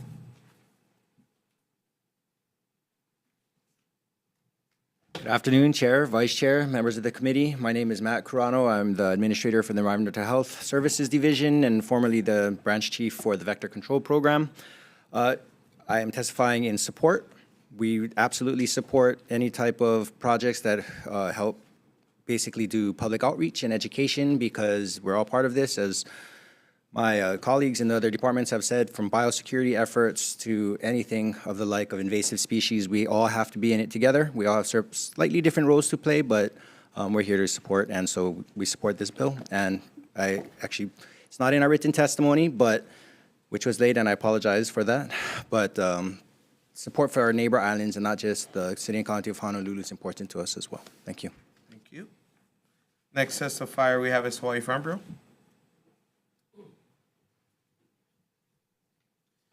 Thank you, Chair, members of the committee. Brian Miyamoto here on behalf of the Hawaii Farm Bureau. Similar to the previous bill, we absolutely support this effort to control our feral chickens. I think what I'd like to bring up, what the department brought up on the previous bill, is a plan, a strategy to do something with those chickens. once we trap and capture these chickens. So again, not necessarily asking for that amendment within the bill, but again, a comprehensive plan for invasive species and to use those proteins if viable for other purposes. Thank you for the opportunity to testify. Thank you. Noting that was the last organization or individual wishing to testify in person or on Zoom, is there anyone else wishing to testify on HB 2191? Please come to the mic. Aloha, Chair and Vice Chair. William Trujillo, City and County of Honolulu. We would like to submit our testimony of support of this bill. The City and County of Honolulu currently has a feral chicken control program, and any support we can do to help enhance this program is very much appreciated. Thank you. Thank you. Anyone else wishing to testify on HB 2191? Seeing none, members, any questions? Sure. Rep. Cochran? Thank you, Chair. And probably, I guess, both Dexter and Brian, but because this is, and thank you for adding in Maui County and Hawaii County too, so awesome for that. Because this is like, I guess the program you folks, or I guess, Brian, you want to do is not feed, right? Of sort of education about not feeding feral animals, not just chickens, but cats too, and what have you. Correct. We'd like to broaden that to all feral animals, and our partners at Department of Health will definitely lead that effort. Okay, but don't you think that it should coincide with spay, neuter, release type programs, or maybe the avian birth control too? I think that's another This, I testimony. may need to bring up Department of Health to Okay, answer some of this. This goes a little bit outside of my expertise. yeah, We usually try and Department of Health. encourage chicken growth. That's what the department usually does. So Department of Right, Health, right, got in it. your vector control experience, maybe you can speak to some of the not encouraging growth. Yes. Thank you for that, Dexter. Matt Carano, Department of Health, Environmental Health Services. Yeah, in considering, through the working group that we had to do in preparation for this legislature, it was really specifically focused on the chickens, so we had to keep it narrow on feral chickens. But during the discussions, definitely, it's absolutely cross, organism. Now, we don't have the proposal. We would do this type of campaign probably through an RFP type proposal. This isn't a core competency of our programs, but we develop materials to be able to pass out to people as part of public education. We haven't reached out to them, but the humane societies and those types of programs would be absolutely natural partners because they have the same interests. They also have similar campaigns about not feeding feral animals. So I think we identify them internally as future partners if they'd be so willing. Okay. And, I mean, because Department of Ag, I think there's a testimony from Humane Society about getting on the program for special legal needs, local needs registration with EPA program. And that's, I think, for the, the avian birth control stuff. I mean, I only talk about, that type of program because after the fires in Lahaina, right, the cats, ferals, whoever, have no masters, they have no homes, they have nowhere to go. So because I'm still there, 11 different feral cats came to me, right? And I can't see them starving to death and all this stuff. So I feed them, but I also spay, neuter, release. So these cats are gonna outlive their life, healthy and hopefully happy and all that. But, so I see the effects in Maui, in Lahaina in particular, where it's just not enough, to say, don't feed the ferals program. So just bringing that up. I think my other question is for the Honolulu City and County gentlemen. Aloha. Thank you for being here. Aloha. Fellow county person. So I was just curious in your program that you have going on. I think, because this funding is technically to put forward 50 grand to help the private people, landowners program that you have going with them. Is that what this is doing, and what does that program look like?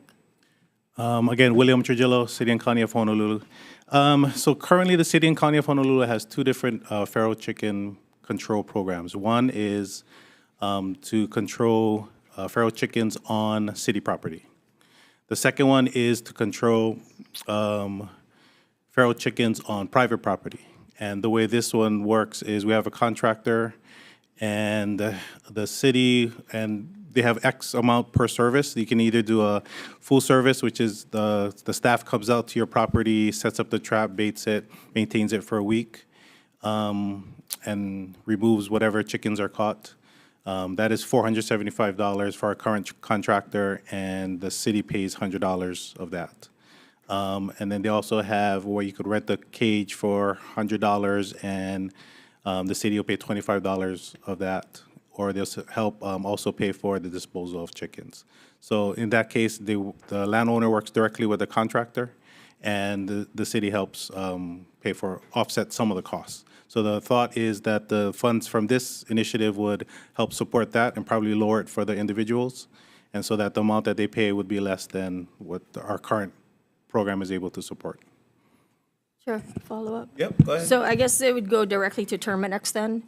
So they can then charge less to the Yes, people. so yes, I'm not 100% sure how the contracts work and all that, but I believe that's the intention right now, is that it would go to supplement our current contract with Sandwich Isles Terminex, and then they would be the ones that help offset some of the costs for the citizens. Okay, and one last one, Go please. ahead. And so, am I to understand that you poison the chickens in the trap? You catch them, they get poisoned, then they haul off dead bodies? Is that kind of the program? Currently, the chickens are caught in the traps in a humane manner. They're euthanized, to be honest, and then they're removed from there.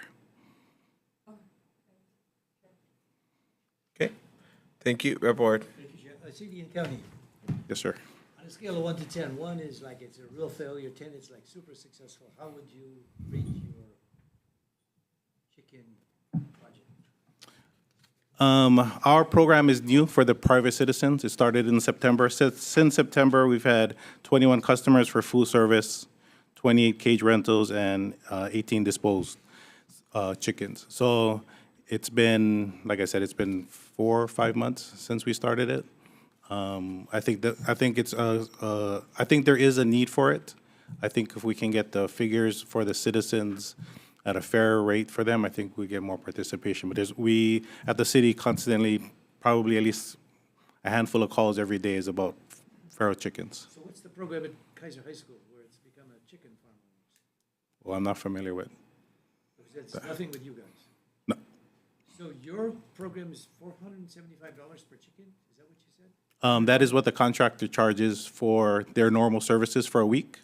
And that's for them to come out, set the traps, bait it daily, check it daily to make sure there's nothing caught, or if there's anything caught, remove it.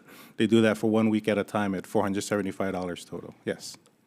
And you can buy a chicken for $5 fully cooked in Costco. And I cannot say no to that, yes, yep. How many chickens have we got running feral on Oahu? City and County? I don't know, we've never run a survey on how have much. you put a dent in the population? I can, between our two programs, I can report back on how much we've totally given. I'm sorry, how many totally we've caught and disposed, but I don't have that figures with me right now. Currently, it's the city properties. And the Kaiser one, which would be state, you have no idea what that is. I'm not aware of the program at all. And you generally euthanize the chickens? They, Or, actually, I should ask Brian. Brian said there's nothing beyond catching them. Why are we not eating them? I think I'm going to bounce on a question. yeah. We just passed a bill about eating access deer for nonprofit food supplemental organizations. A little thicker, and maybe in that processing plant idea, this is where it really comes to light, because there are, even though the legislature will allow some of these activities, there are some rules on the federal level, because there are some health dangers potentially even from chicken. And so we'd like to ensure that we're serving, that the state is protected in serving any kind of food to anyone. We just did access deer yesterday on the floor. I didn't hear anything about the feds having a problem with access. For example, it would need to be processed in a facility even in that case. So with chickens, right? Correct, but we don't have a facility for chickens currently. You don't have a chicken Currently, I believe, and I can ask, or we have no commercial, only on the exemption process for on-farm. I mean, we got a lot of entrepreneurs in this city and county, but if you put an RFP out, I can't believe that no one would step up to the plate to harvest chickens for the sake of nonprofits and others, rather than these things wasted or used. Currently, there is no RFP or anything like that out on the street. Partly, there's no funding source for that just yet. Which goes to Brian's question, so what do you do after you've got a program like this? Correct. Correct. Thank you. Okay. Members, any other questions? I have a question, I guess would be for DOA.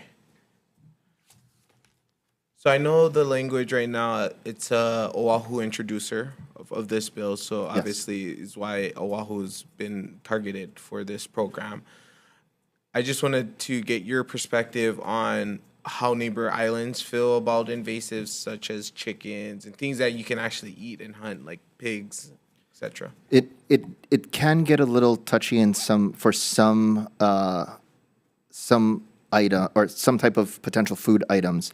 So far, feral chickens, we haven't had any pushback, and in fact, the counties of Hawaii and Maui have requested post-introduction of this bill, and so my apologies that consult happened a little too late to be in the original introduction. But we did have a conversation with the introducer who actually suggested us reach out to the other counties, and those two stood up and said, yes, we desperately need a program like this. Got it. And then in terms of the highest population of feral chickens, is that on Oahu or the neighbor islands? You guys know? I defer to our city and county counterpart that I don't know. It sure, I mean, living here, it sure feels like it, but I'm not sure if Maui or Hawaii Island, maybe that we've never done any kind of surveying. Again, a little bit out of our normal scope, but we haven't done that. But I know the pressure, even perception of pressure, means a lot to our communities, right? And in terms of surveys of feral animals, do you guys do any studies on any of the feral animals that we're dealing with? We don't. Does DLNR have any data on that? Can you speak to that? Thank you. Yeah, aloha, Chelsea Arnott on behalf of Department of Land and Natural Resources. We do have data on feral pigs, mouflon sheep, access deer on Maui, and we're looking at doing a survey over on Molokai. We don't track feral chickens across the state, but in my opinion, I would say Kauai might have the highest population due to there not being mongoose currently on that island, which does predate on ground nesting birds such as feral chickens. And I can share some of the data from our surveys if you're interested in that on the species we do have that on. That would be greatly appreciated. Yeah, hello. And then is DOH here? Could I get you up here real quick? So in terms of the usage after these chickens have been euthanized, do you guys have a position on whether or not we can utilize that for consumption, for human consumption or another type of animal consumption? I don't know. Matt Carano, Department of Health, Environmental Health Services Division. We would have to go and research that. There are different layers of regulatory, requirements to ensure that product brought to definitely the human consumption market, but often other animal type feed and others meets whatever specifications so that it can be delivered safely. And that generally involves a certain type of processing and insurance of a quality of the animal and for the desired use. Okay, thank you. Members, any other questions? Seeing none, we're going to move on to our next measure, HB 2537, relating to invasive species. First testifier we have is the Attorney General.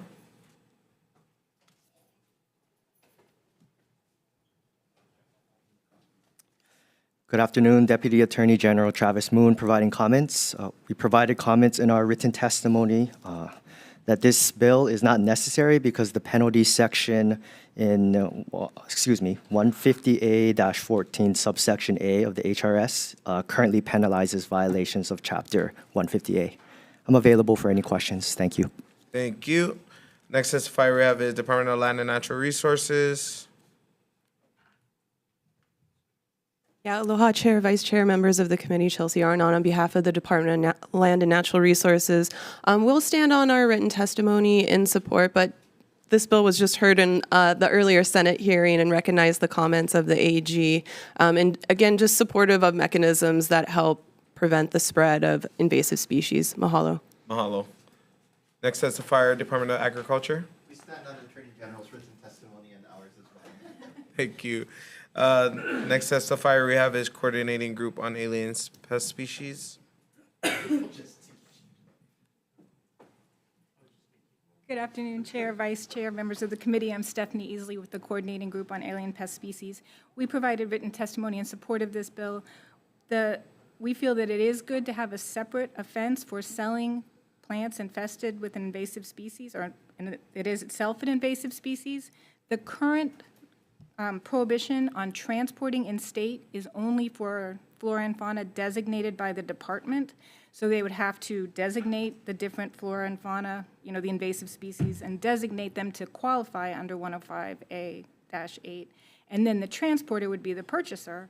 And so that person would be subject to the penalty, making the seller, as I don't believe there is a penalty for selling an invasive pest that is not a noxious weed. And so this clearly states that there is. Our understanding is that the Department of Agriculture does not interpret its statute to prohibit the sale of something infested with an invasive species at this time. So at least this would provide a clear disincentive to do so and support industry, making sure that all of their nursery products were clean. I'm here for any questions. Thank you. Thank you for your testimony. Noting that was the last testifier indicating they would be present. Is there anyone else? Oh, yeah, Hawaii Farm Bureau. Go ahead. Thank you, Chair, members of the committee. Brian Miyamoto here on behalf of the Hawaii Farm Bureau. My apologies, Chair. We did submit testimony providing comments. We do have the same comments, essentially, as the Attorney General and Department of Agriculture, referencing 150A-14. We also do have comments regarding invasive species. Invasive plants are not defined or used in Chapter 150A. And also, I didn't put it in our testimony, but it was brought up by one of your members of the committee, Chair. This imposes a penalty for knowingly selling invasive plants or plants containing invasive species. This particular example wasn't brought up, but some similar, so I'll bring it up. We just had an event. A big school had a carnival, and they had little fire ants. And we're not sure if that would be covered because I believe those were donated to the school. So again, if we're just targeting farmers, we need a comprehensive approach to invasive species, cover everybody, because even donated plants, if infested, can lead to spread. Again, if you didn't receive our testimony, Chair, we will submit. I do have our written testimony here. Thank you for the opportunity to provide comments. Thank you. Anyone else wishing to testify on HB 2537? Seeing none, members, any questions? Sure. Cochran? Thank you. For Brian, please. In one of your concerns about lack of terms defined in your bullet point in your testimony, right? Invasive species, invasive plants are not defined. So you're going to go ahead and work to define these? Because it'd probably be very helpful. Because I think I asked because this has been one of my pet peeves for many years now, the Himalayan gingers. We want to make it really fancy and palatable. We call it kahili ginger, which it's not. It's Himalayan. They sell them in the airports, in those little plastic baggies with the little cuttings of a plumeria branch, and they have those. They're all over. So that's clearly is illegal, and we want to definitely find or stop that. Maybe they're not aware that that's a really bad invasive plant. So I'm not sure if anyone's going out and educating about that or ripping them off their shelves. Thank you, Representative. To answer your question, we would work with, I do have some definitions that I pulled up from another section. We absolutely would work with. We're not standing here and saying no, no, no to anybody. We want to protect our agriculture industry, but we want to protect our state and our fragile ecosystem environment also. So we would gladly work with the department, with the state, with other agencies to come up with what we believe would be the best and in the best interest of our farmers, ranchers, and the state of Hawaii. And one follow-up, Chair. And just an educational, I guess, piece too to it, because as I mentioned, the Himalayan gingers in the airports and at Walmart, wherever, all these stores that sell those things, those little packaged, I see them, and it still drives me nuts when I see them. So, but it's, I guess, okay at this point, but I'd rather make it not okay. I will make sure that I stop purchasing those to take. I'm joking. Thank you. Any other questions, members? Okay, Chair has a question. DOA, could you respond to CGAP's comments regarding the need for the bill in terms of just having additional teeth? Correct. I think we still feel, again, agreeing with our Attorney General's office or Deputy Attorney General, that it would be duplicative. At least as written. We don't believe it adds a different layer to the potential fines on invasive plants. So it looks like I'm not quite answering your question. In their testimony, as they talk about it now being, or one, the current structure of fines are only for noxious weeds, including this in 150A and just this flat $10,000 fine. There's also some, is it now stacked as both an invasive plant? Let's say we come to a definition of what that means, and then a noxious weed. And how does the structure work? And so we'll need to really spell that out. Okay. Okay. Thank you. Yeah. I think that was all my questions I had. Anyone else having any questions? Okay. We're going to move on to our next measure, HB 2546, relating to invasive species. First testifier we have is Department of Land and Natural Resources. Aloha, Chair, Vice Chair, Representative Peruso, Representative Ward, Chelsea Arnott on behalf of the Department of Land and Natural Resources. We'll stand on our written testimony in support and just want to highlight that this bill would offer an alternative to other using pesticides to control coconut rhinoceros beetle. And we do have recommendations in our testimony just to prevent non-target injuries to other wildlife that isn't coconut rhinoceros beetle. So mahalo for the opportunity to testify. Thank you. Next testifier we have is Department of Agriculture. Thank you. Dexter Kishida, Deputy Department of Agriculture. We stand in our testimony in support, but do want to add in that there may be necessary legislation or an amendment to this to allow businesses to sell these fine mesh nets, because currently my understanding is it is not allowable.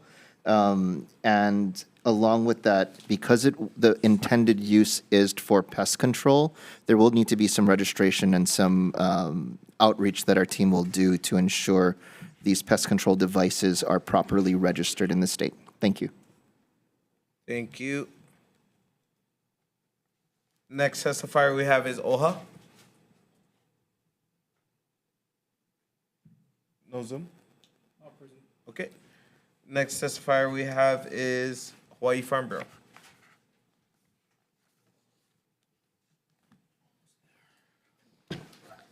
Thank you, Chair. Members of the committee, Ron Miyamoto on behalf of the Hawai'i Farm Bureau. We support this measure. We do hear there are some concerns, again, about fine mesh fish nets, and I believe there are restrictions in Hawaii or Administrative Rules 13-75, and I took a look, and it looks like 2 inches is probably the smallest. We don't know if that's too small, and again, there are reasons why. We want to protect other species, and that's more for the ocean.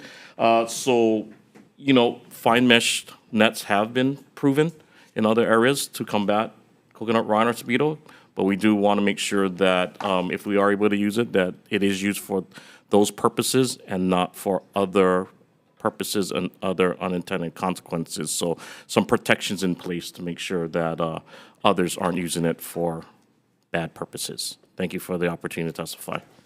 Thank you.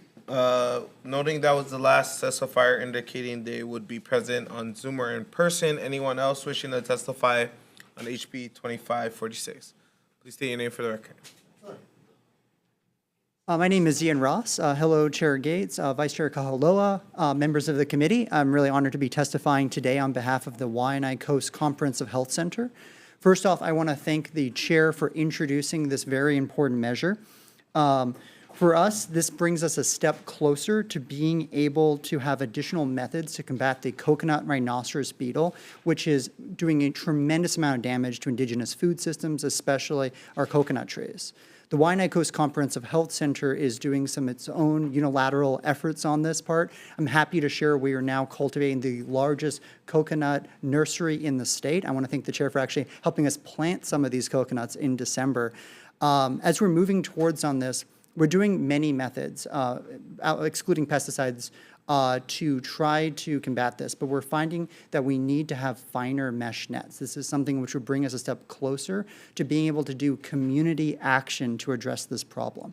So a bill like this would allow us to immediately, or once we figure out some of the specifics, of course, begin to deploy this into protect our indigenous food systems in the really short term. So I think this is a fantastic measure. We're in very strong support. And again, we want to thank the chair for being the introducer. Thank you all for your time. Mahalo. Anyone else wishing to testify on HB 2546? Okay, seeing none members, any questions? Report. Farm Bureau, please. Brian, you said that these are not allowable, and for various reasons.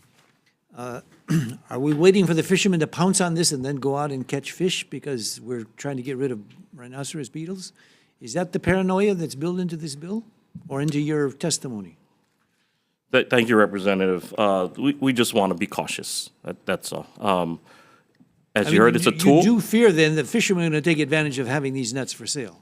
Or as his had suggested, or maybe CGAPs, that it traps other things other than coconut rhinoceros beetle. It's used for other purposes than what we believe the legislation is intended for. Okay, other than fishing, which one are you talking about, where it's not Well, used to our water? testimony was basically about fishing. But you said and I there's think there other are than rules. that. Is there other just fishermen? We don't know, so that's why we want some I protections know you're in there. with the farmers, but if there were, are there any fishermen in the room here? Farmers are fishers also, Representative? But I would think the integrity of the fishermen would be insulted by this, that we're going to take your rhinoceros beetle nets and we're going to go catch fish and make money on that. That seems a little bit. Majority of fishermen, probably not, but ignorance, there may be others that, again, we just want to be cautious. We will make sure that it's utilized for the purposes intended in this measure. Majority of the fisher people, absolutely, follow the rules. But there are probably some, as the deputy had suggested, ignorance, or some that just don't want to follow the rules. And that's why we have inspectors with various departments. Okay, thank you very much. Thank you, Chair. Thank you. Okay. Please walk back safely.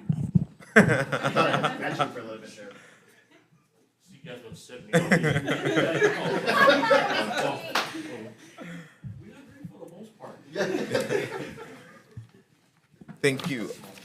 Members, any other questions? Okay, see, now we're going to move on to the second to last bill on our agenda, HB 2644, relating to little fire ants.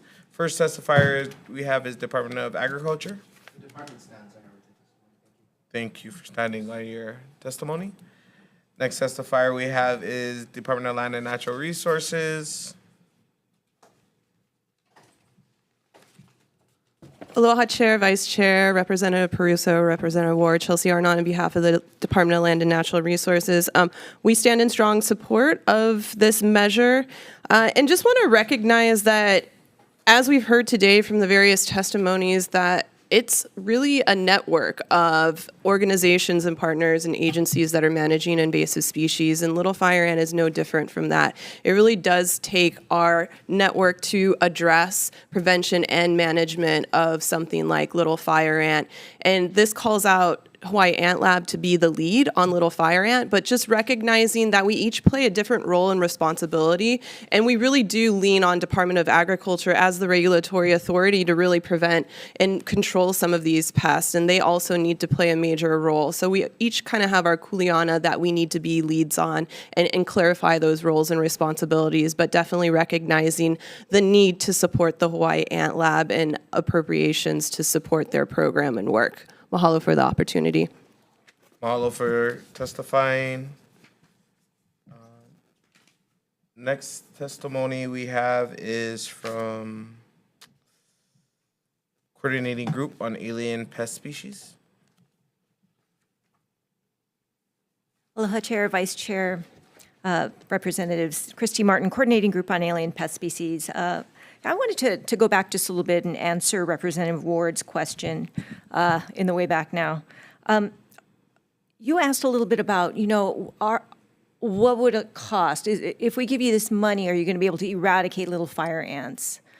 Hawaii Island is infested, and we don't have the tools and technologies that we need to be able to address an island-wide infestation. Funding Hawai'i Ant Lab may get us a little bit closer. But what I can honestly say is Hawai'i Ant Lab is the only one that is working directly with us to try and figure out those tools and technologies that we can keep pushing it back. We've got a lot of infestations on Oahu. There's a number of them on Kauai. There's a number of on Maui. Hawai'i Ant Lab is working on trying to help us figure out what we can do to address what we have, because we can't just let it go.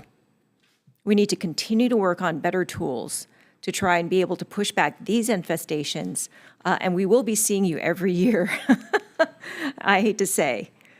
But I hope to say that next year we'll have less than what we have this year. I hope to say that we don't have more. I hope to say that we've got all of the infestations on Oahu under active control.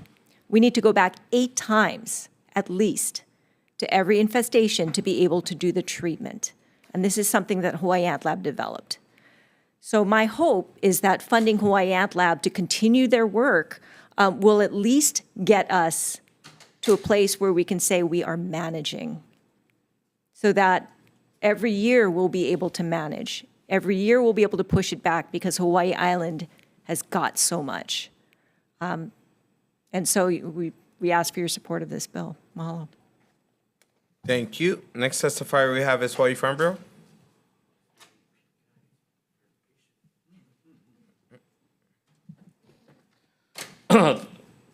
Thank you, Chair, Vice Chair, Representative Peruso. Members of the committee. Sorry, I didn't see you there, Representative Ward. We're providing comments on this bill. Don't take that to mean that we don't support funding for Hawai'i Ant Lab. There are several other bills in this hearing that we absolutely support what the Hawai'i Ant Lab is doing. They're doing amazing work. However, you heard the Farm Bill say the Department of Agriculture is the tip of the spear. The authority should remain with them. Not suggesting that it's taking away the authority, but again, we need that lead agency that's in charge and responsible for biosecurity.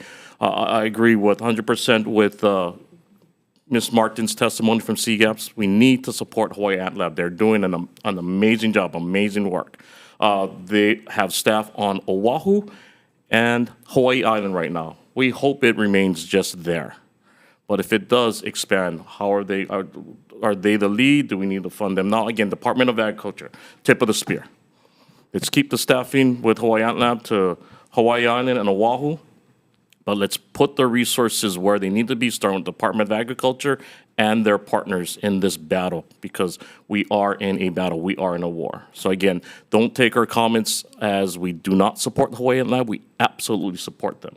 But we want to see this comprehensive invasive species program, our biosecurity program, funded properly, and it begins with the Department of Agriculture. Thank you for the opportunity to testify. Thank you for your testimony. Next testifier we have is Tim Lyons with Hawai'i Pest Control Association.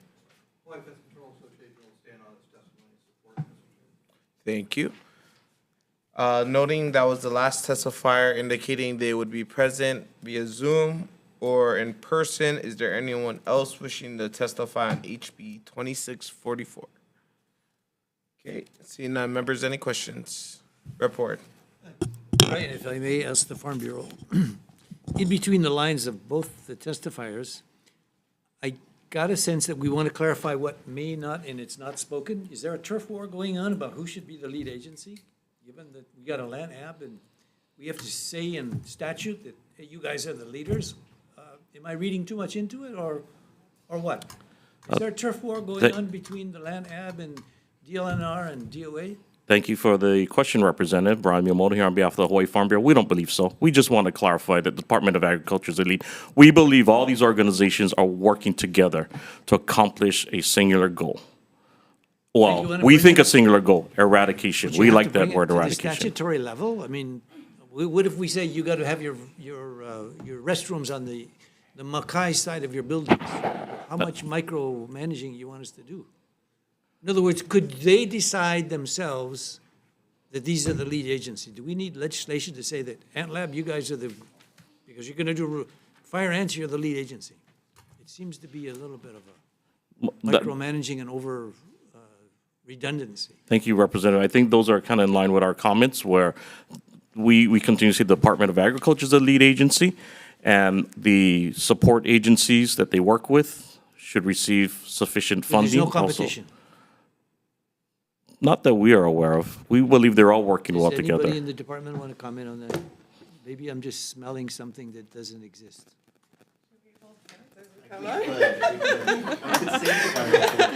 Let's see if we can make up here. Aloha, I'm Chelsea Arnott on behalf of the Department of Land and Natural Resources. Just to respond to your question, there's no turf war going on. It's just there's limited resources. And a lot of these partner organizations come in to fill gaps where the Department of Agriculture isn't able to work and do their job. In agreement with the Hawaii Farm Bureau on really needing to beef up biosecurity and really doing that through the Department of Agriculture and having them work on the prevention side of things. So we understand our roles and responsibilities, and it's just a matter of being able to fully fund being able to carry out the activities in those roles and responsibilities with the respective agencies and organizations. And your two directors cannot decide or put an MOU out to do that? You got to come to the legislature and get a mother may I from us. My next statement is going to be dangerous for me, I know, but my wife complains about me saying stuff like this all the time. Representative, you asked me earlier, whose fault is it? Who do I blame for these things? This bill clearly states it. So whether we need it or not, somebody introduced it to clarify that, because maybe they too had the same question as you. Who do I blame for this ant problem? Now, I don't want to blame Michelle, because she's great, but the bill clearly will state it's all her fault. No. But she will be responsible for this. But there's a few things that, I'm sorry, Michelle Montgomery online.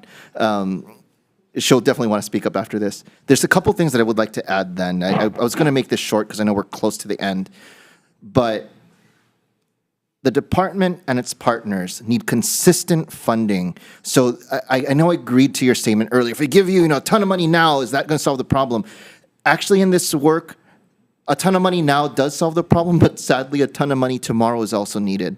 That we need consistent funding. And folks like Ant Lab, CRB Response, this up and down of funding and this expanding contraction of their workforce and their work is actually counter to developing the tools and elimination control techniques that is absolutely necessary to control and or eliminate, or my team will kick me later for saying the E word, but eradicate any invasive species.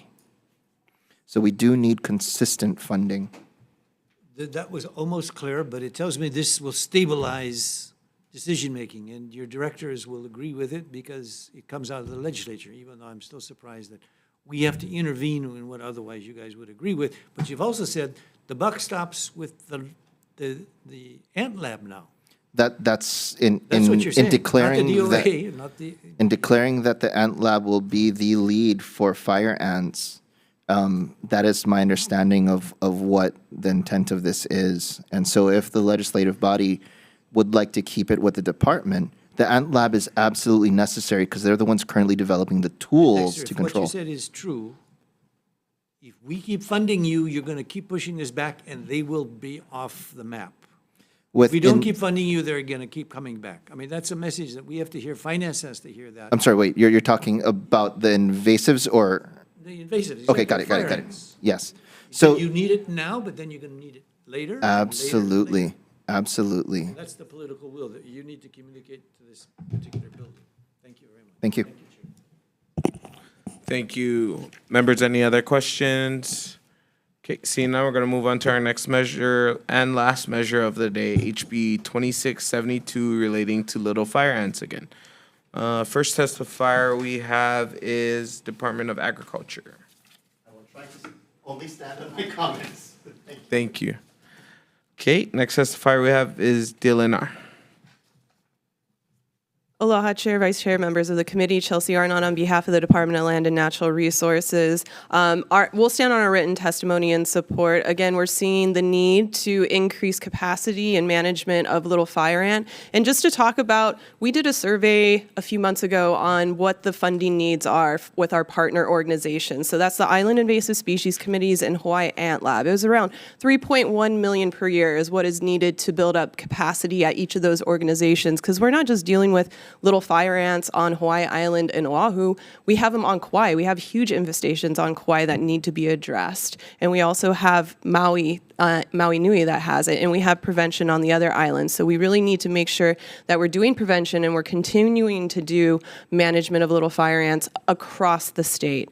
So just once again, Hawaii Ant Lab is a really crucial tool, not only developing new tools and treatments, but also applying the expertise to other partner organizations and themselves across the state.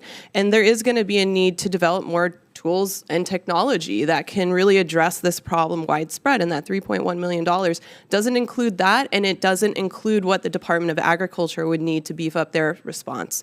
So mahalo again for this measure and the opportunity to testify. Thank you. Next testifier we have is CGAPS.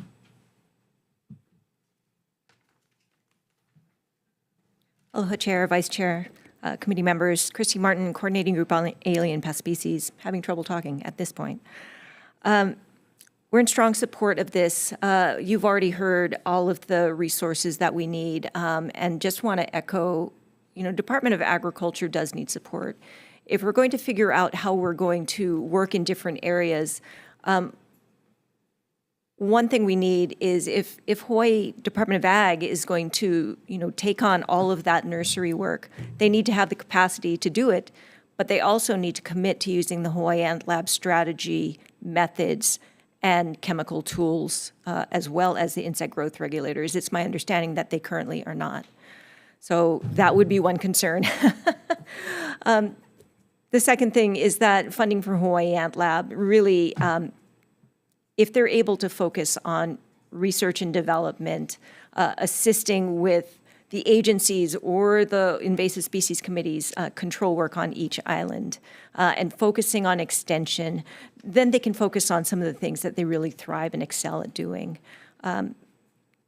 So thank you so much for hearing this bill. Thank you for your testimony. Noting that was the last testifier indicating they would be present or on Zoom. Anyone else wishing to testify on HB 2672, HFB, sorry about that. Go ahead. My apologies, Chair. If you did not receive our testimony, we stand on a testimony support and we'll submit it to the committee. Thank you. Thank you. Okay, Michelle? Yes, thank you. Good afternoon, members of the committee. I really appreciate you allowing me time to Give some comments on HB 2672. I'm Michelle Montgomery. I'm the manager of Hawai'i Ant Lab, and I've been quietly listening to everybody's testimony on all of these supportive bills, which is fantastic. We are strongly in support of this and the other bills. I was here giving testimony last year during the 2023 ledge session. And during that testimony, I made it very clear that we were at a tipping point. We're at a tipping point, especially for Oahu. Since then, in the past 12 months, there have been over 15 infestations detected on Oahu.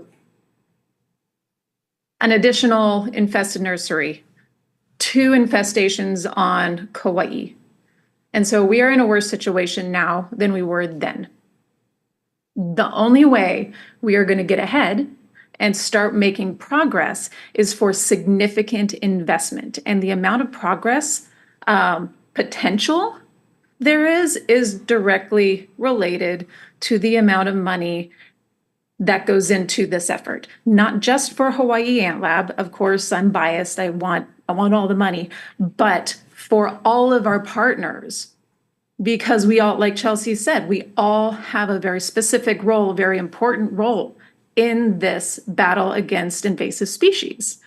And so while with the last bill, there's some movement to try to identify a lead organization to make sure that the progress is maintained and that somebody is working towards an end goal, we can't just ignore the fact that Hawaii Department of Agriculture and the Invasive Species Committees and DLNR and everybody that is working towards these goals. And we do work very well together. So I really appreciate all the support, and I hope that you can relay these messages to your colleagues, because this is not going to go away in a year, in 2 years, in 5 years. This is an ongoing thing that we need to deal with before we're in over our heads. Thank you. Thank you. Anyone else wishing to testify on HB 2672? Okay, seeing none members, any questions? Rep. Ward, please make it brief. Can we ask people on the... Yes, Michelle? go ahead. Michelle, when you said 2 to 5 years, did you mean with doing very little status quo or with really piling on the resources? How did you mean this is going to be, it sounds like the COVID Fauci report.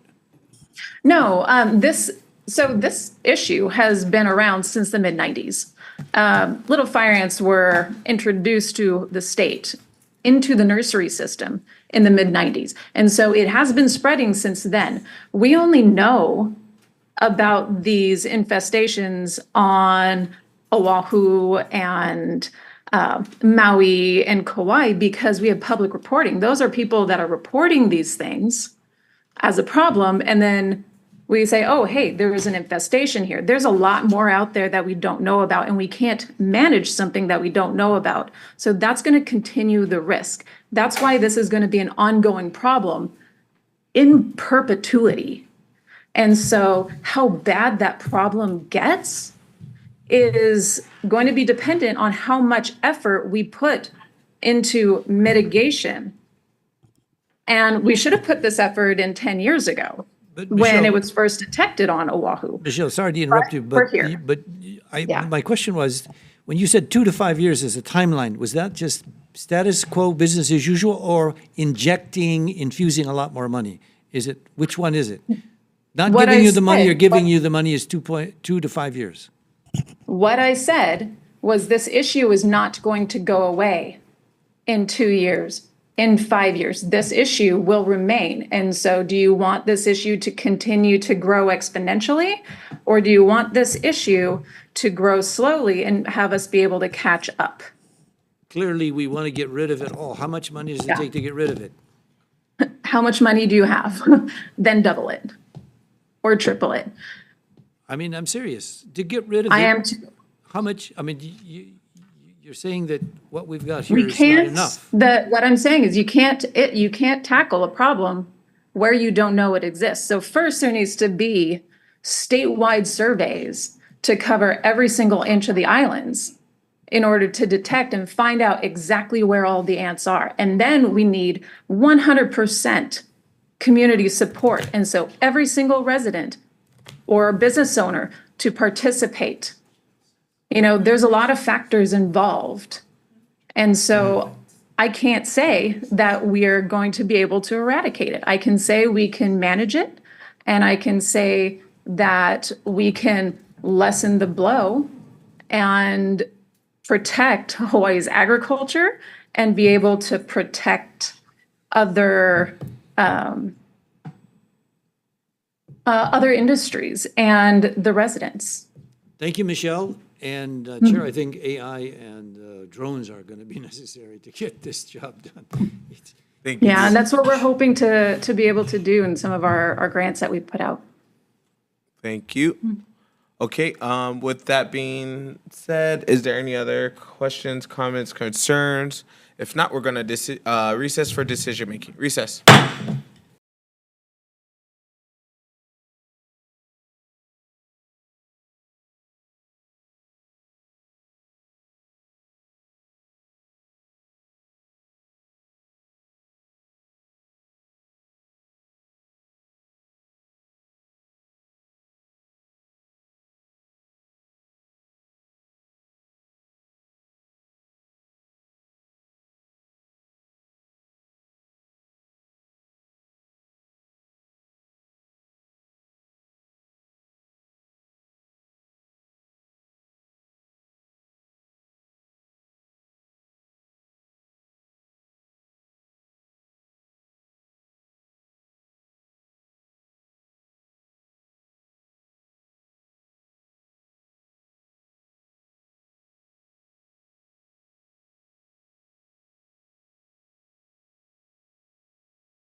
Reconvening our 2 p.m. agenda for the Committee on Agriculture for decision-making. First measure we will take up is HB 1989 relating to raw milk. Chair's recommendation is to move this out as an HD1. We're going to make some tech amendments and defect the date to July 1st, 3000. Members, any comments, questions, concerns? Seeing none, Vice Chair for the vote. Thank you, Chair. Voting on HB 1989, Chair's recommendation is to pass with amendments. Both Chair and Vice Chair vote aye. Representative Cochran, excused. Representative Lowen, excused. Representative Peruso. Representative Woodson. Representative Ward. Chair, your recommendation is adopted. Thank you, members. Moving on to our next measure, HB 2127, relating to meat processing. Chair's recommendation is to move this out as an HD1. We're just going to defect the date to July 1st, 3000. Any comments, questions, concerns? Seeing none, Vice Chair for the vote. Voting on HB 2127, Chair's recommendation is to pass with amendments, noting the presence of all members except Representative Cochran and Representative Lowen. Is anyone voting with reservations? Anyone voting no? Chair, your recommendation is adopted. Thank you. Moving on to HB 2129 relating to agriculture. Chair's recommendation is to move this out as an HD1, just defecting the date to July 1st, 3000. Actually, on this measure, there is some more work that needs to be done. We're gonna move decision-making to this Wednesday in room 325 at 9:15 a.m. We're gonna move that, put this on that agenda for decision-making purposes only, as we work through some of the comments and concerns regarding this measure. Okay, moving on to HB 2773 relating to agriculture product labeling. Chair's recommendation is to move this out as an HD1. We're gonna make this, we're gonna do some tech amendments for clarity, consistency, and style. We're gonna amend sections 486-120.5, also 486-120.6 and 489-119 HRS to conform to the provisions of this act to avoid potential conflicts between this bill and those actions. We're adding a new subsection as provided by testimony from the Attorney General's office on page 6, line 4, to include a new definition as follows. Animal products mean animal products not including muscle cuts of lamb, chicken, wild fish, and farmed raised fish. We will also replace the term macadamia nuts with processed macadamia nuts on page 1, line 5, as was requested by the Attorney General's office. We're also going to defect the date to July 1st, 3000. Any comments, questions, concerns? Seeing none, Vice Chair for the vote. Voting on HB 2773, Chair's recommendation is to pass with amendments, noting the presence of all members except Representative Lowen, who is excused. My apologies, Rep. Ward. Any reservations? Anyone voting no? Chair, your recommendation is adopted. Thank you, members. Moving on to HB 2142 relating to agriculture. Chair's recommendation is to move this out as an HD1, defecting the date to July 1st, 3000. Any comments, questions, concerns? Seeing none, Vice Chair for the vote. Voting on HB 2142, Chair's recommendation is to pass with amendments, noting the presence of all members except the excused absence of Representative Lowen. Any members voting with reservations? Any members voting no? Chair, your recommendation is adopted.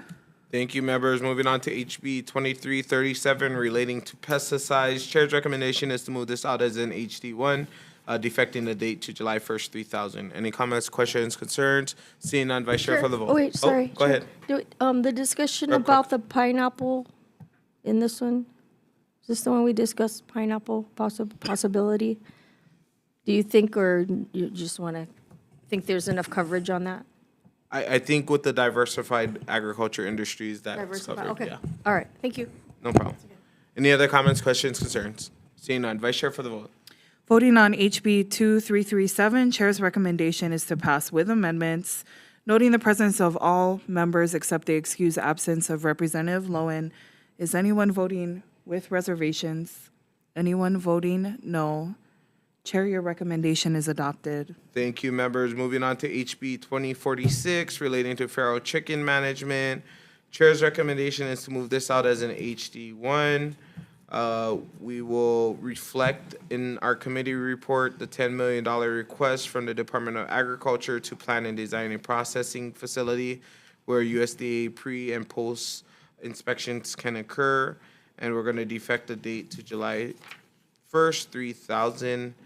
Any comments, questions, concerns? Chair, just a question. Yep. I see how if we start from scratch, the 10 million would be necessary.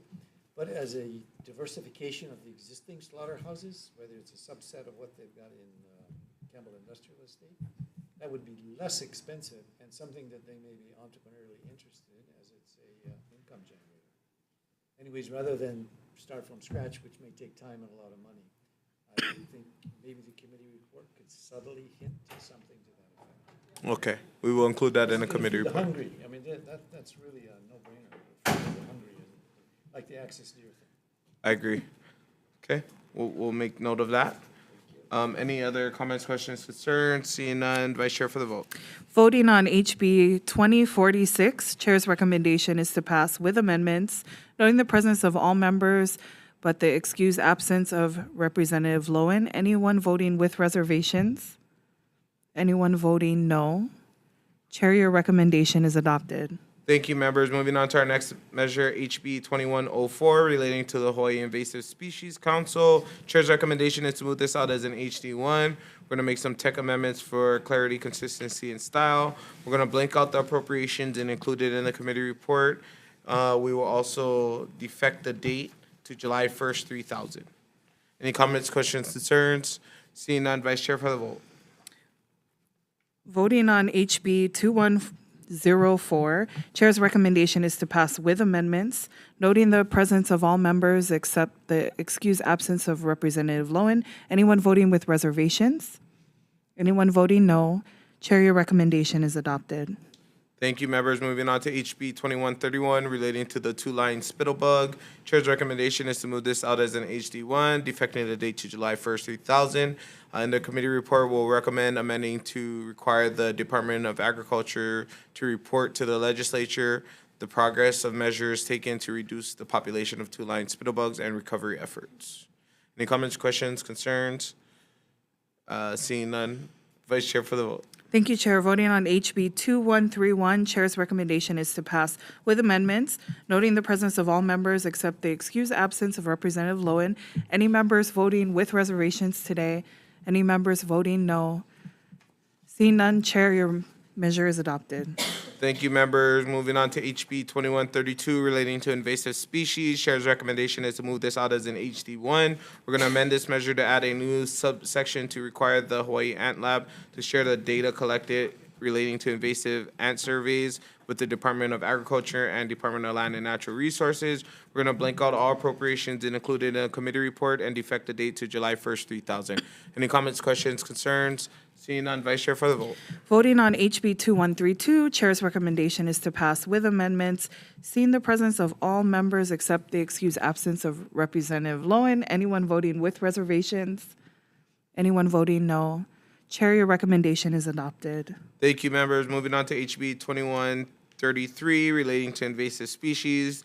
Chair's recommendation is to move this out as an HD1. We're going to make some technical amendments for clarity, consistency, and style, and we're going to defect the date to July 1st, 3000. Any comments, questions, concerns? Seeing none, Vice Chair for the vote. Voting on HB 2133, Chair's recommendation is to pass with amendments, noting the presence of all members except the excused absence of Representative Lowen. Anyone voting with reservations? Anyone voting no? Chair, your recommendation is adopted. Thank you, members. Moving on to HB 2139. As we received testimony from the various departments and advocates, there seems to be some more work that needs to be done on this bill. I'm going to defer the decision-making on this measure to Wednesday, February 14th in room 325 at 9:15 a.m. Okay. Any comments, questions, concerns on that? Seeing none, we're going to move on to our next bill, HB 2191. Chair's recommendation is to move this out as an HD1. We're going to make some tech amendments for clarity, consistency, and style. We're going to also blank out all appropriation and include it into our committee report. The committee report will also acknowledge and take in DOA's recommendation to include the County of Hawai'i and County of Maui in this measure, and increase the appropriation to $150,000 for farrow chicken control. We're going to also defect the date to July 1st, 3000. Any comments, questions, concerns? Seeing none, Vice Chair for the vote. Voting on HB 2191, Chair's recommendation is to pass with amendments, noting the presence of all committee members except the excused absence of Representative Lowen. Any member voting no. Any member voting with reservations. Chair, your recommendation is adopted. Thank you, members. Moving on to HB 2537. Based on the attorney, relating to invasive species, based on the Attorney General's comments on this measure of it being duplicative to what is currently in statute, Chair's recommendation is that we defer this bill until we end up clarifying some of the information that needs to be discussed regarding the duplicative nature of this bill. So with that being said, any comments, questions, concerns? Seeing none, we're going to move on to HB 2546 relating to invasive species. Chair's recommendation is to move this out as an HD1. We're going to defect the date to July 1st, 3000. We also will add some language in there for registration of purchasing, or for those purchasing these mesh nets, and we will defect the date to July 1st, 3000. Any comments, questions, concerns? Chair, Rep. Ward. If the committee report could suggest that this bill is not intended to shame or to implicate adverse use of these nets by fishermen. We'll take that into consideration. Take it into consideration, because I think if I was a fisherman, I'd say, hey, you guys are making us look like we're bad guys. And because, as Brian said, fishermen are farmers or ag people too. Anyways, that's my suggestion if possible. Thank you, Rep. Ward. Any other comments, questions, concerns? Okay, seeing none, Vice Chair for the vote. Voting on HB 2546, Chair's recommendation is to pass with amendments, noting the presence of all members except the excused absence of Representative Lowen. Anyone voting with reservations today? Anyone voting no? Chair, your recommendation is adopted. Okay, members, moving on to HB 2644 relating to little fire ants. Chair's recommendation is to move this out as an HD1. We did receive a memo from the Vice Chair of Finance to amend this measure to insert on page 3, line 14, the amount of $777,744,000 as the appropriation, and insert on page 3, line 19, 7 positions to the Hawaii Ant Lab to address infestations on Oahu. We're going to make some tech amendments for clarity, consistency, and style. We're going to defect the date to July 1st, 3000. Any comments, questions, concerns? Rep. Ward. Comment. I'm glad that Finance has already weighed in on this, because I think one of the messages of today's hearing, Mr. Chair, is that we can't nickel or dime our way out of this invasive species crisis. It's really a crisis. And from what we've heard from the witnesses, it ain't going to get any better without us giving the resources. So I'm really glad that Finance is weighing in already on this. Thank you. Any other comments, questions, concerns? Seeing none, Vice Chair for the vote. Voting on HB 2644, Chair's recommendation is to pass with amendments, noting the presence of all members excluding the excused absence of Representative Lowen. Any members voting with reservations? Any members voting no?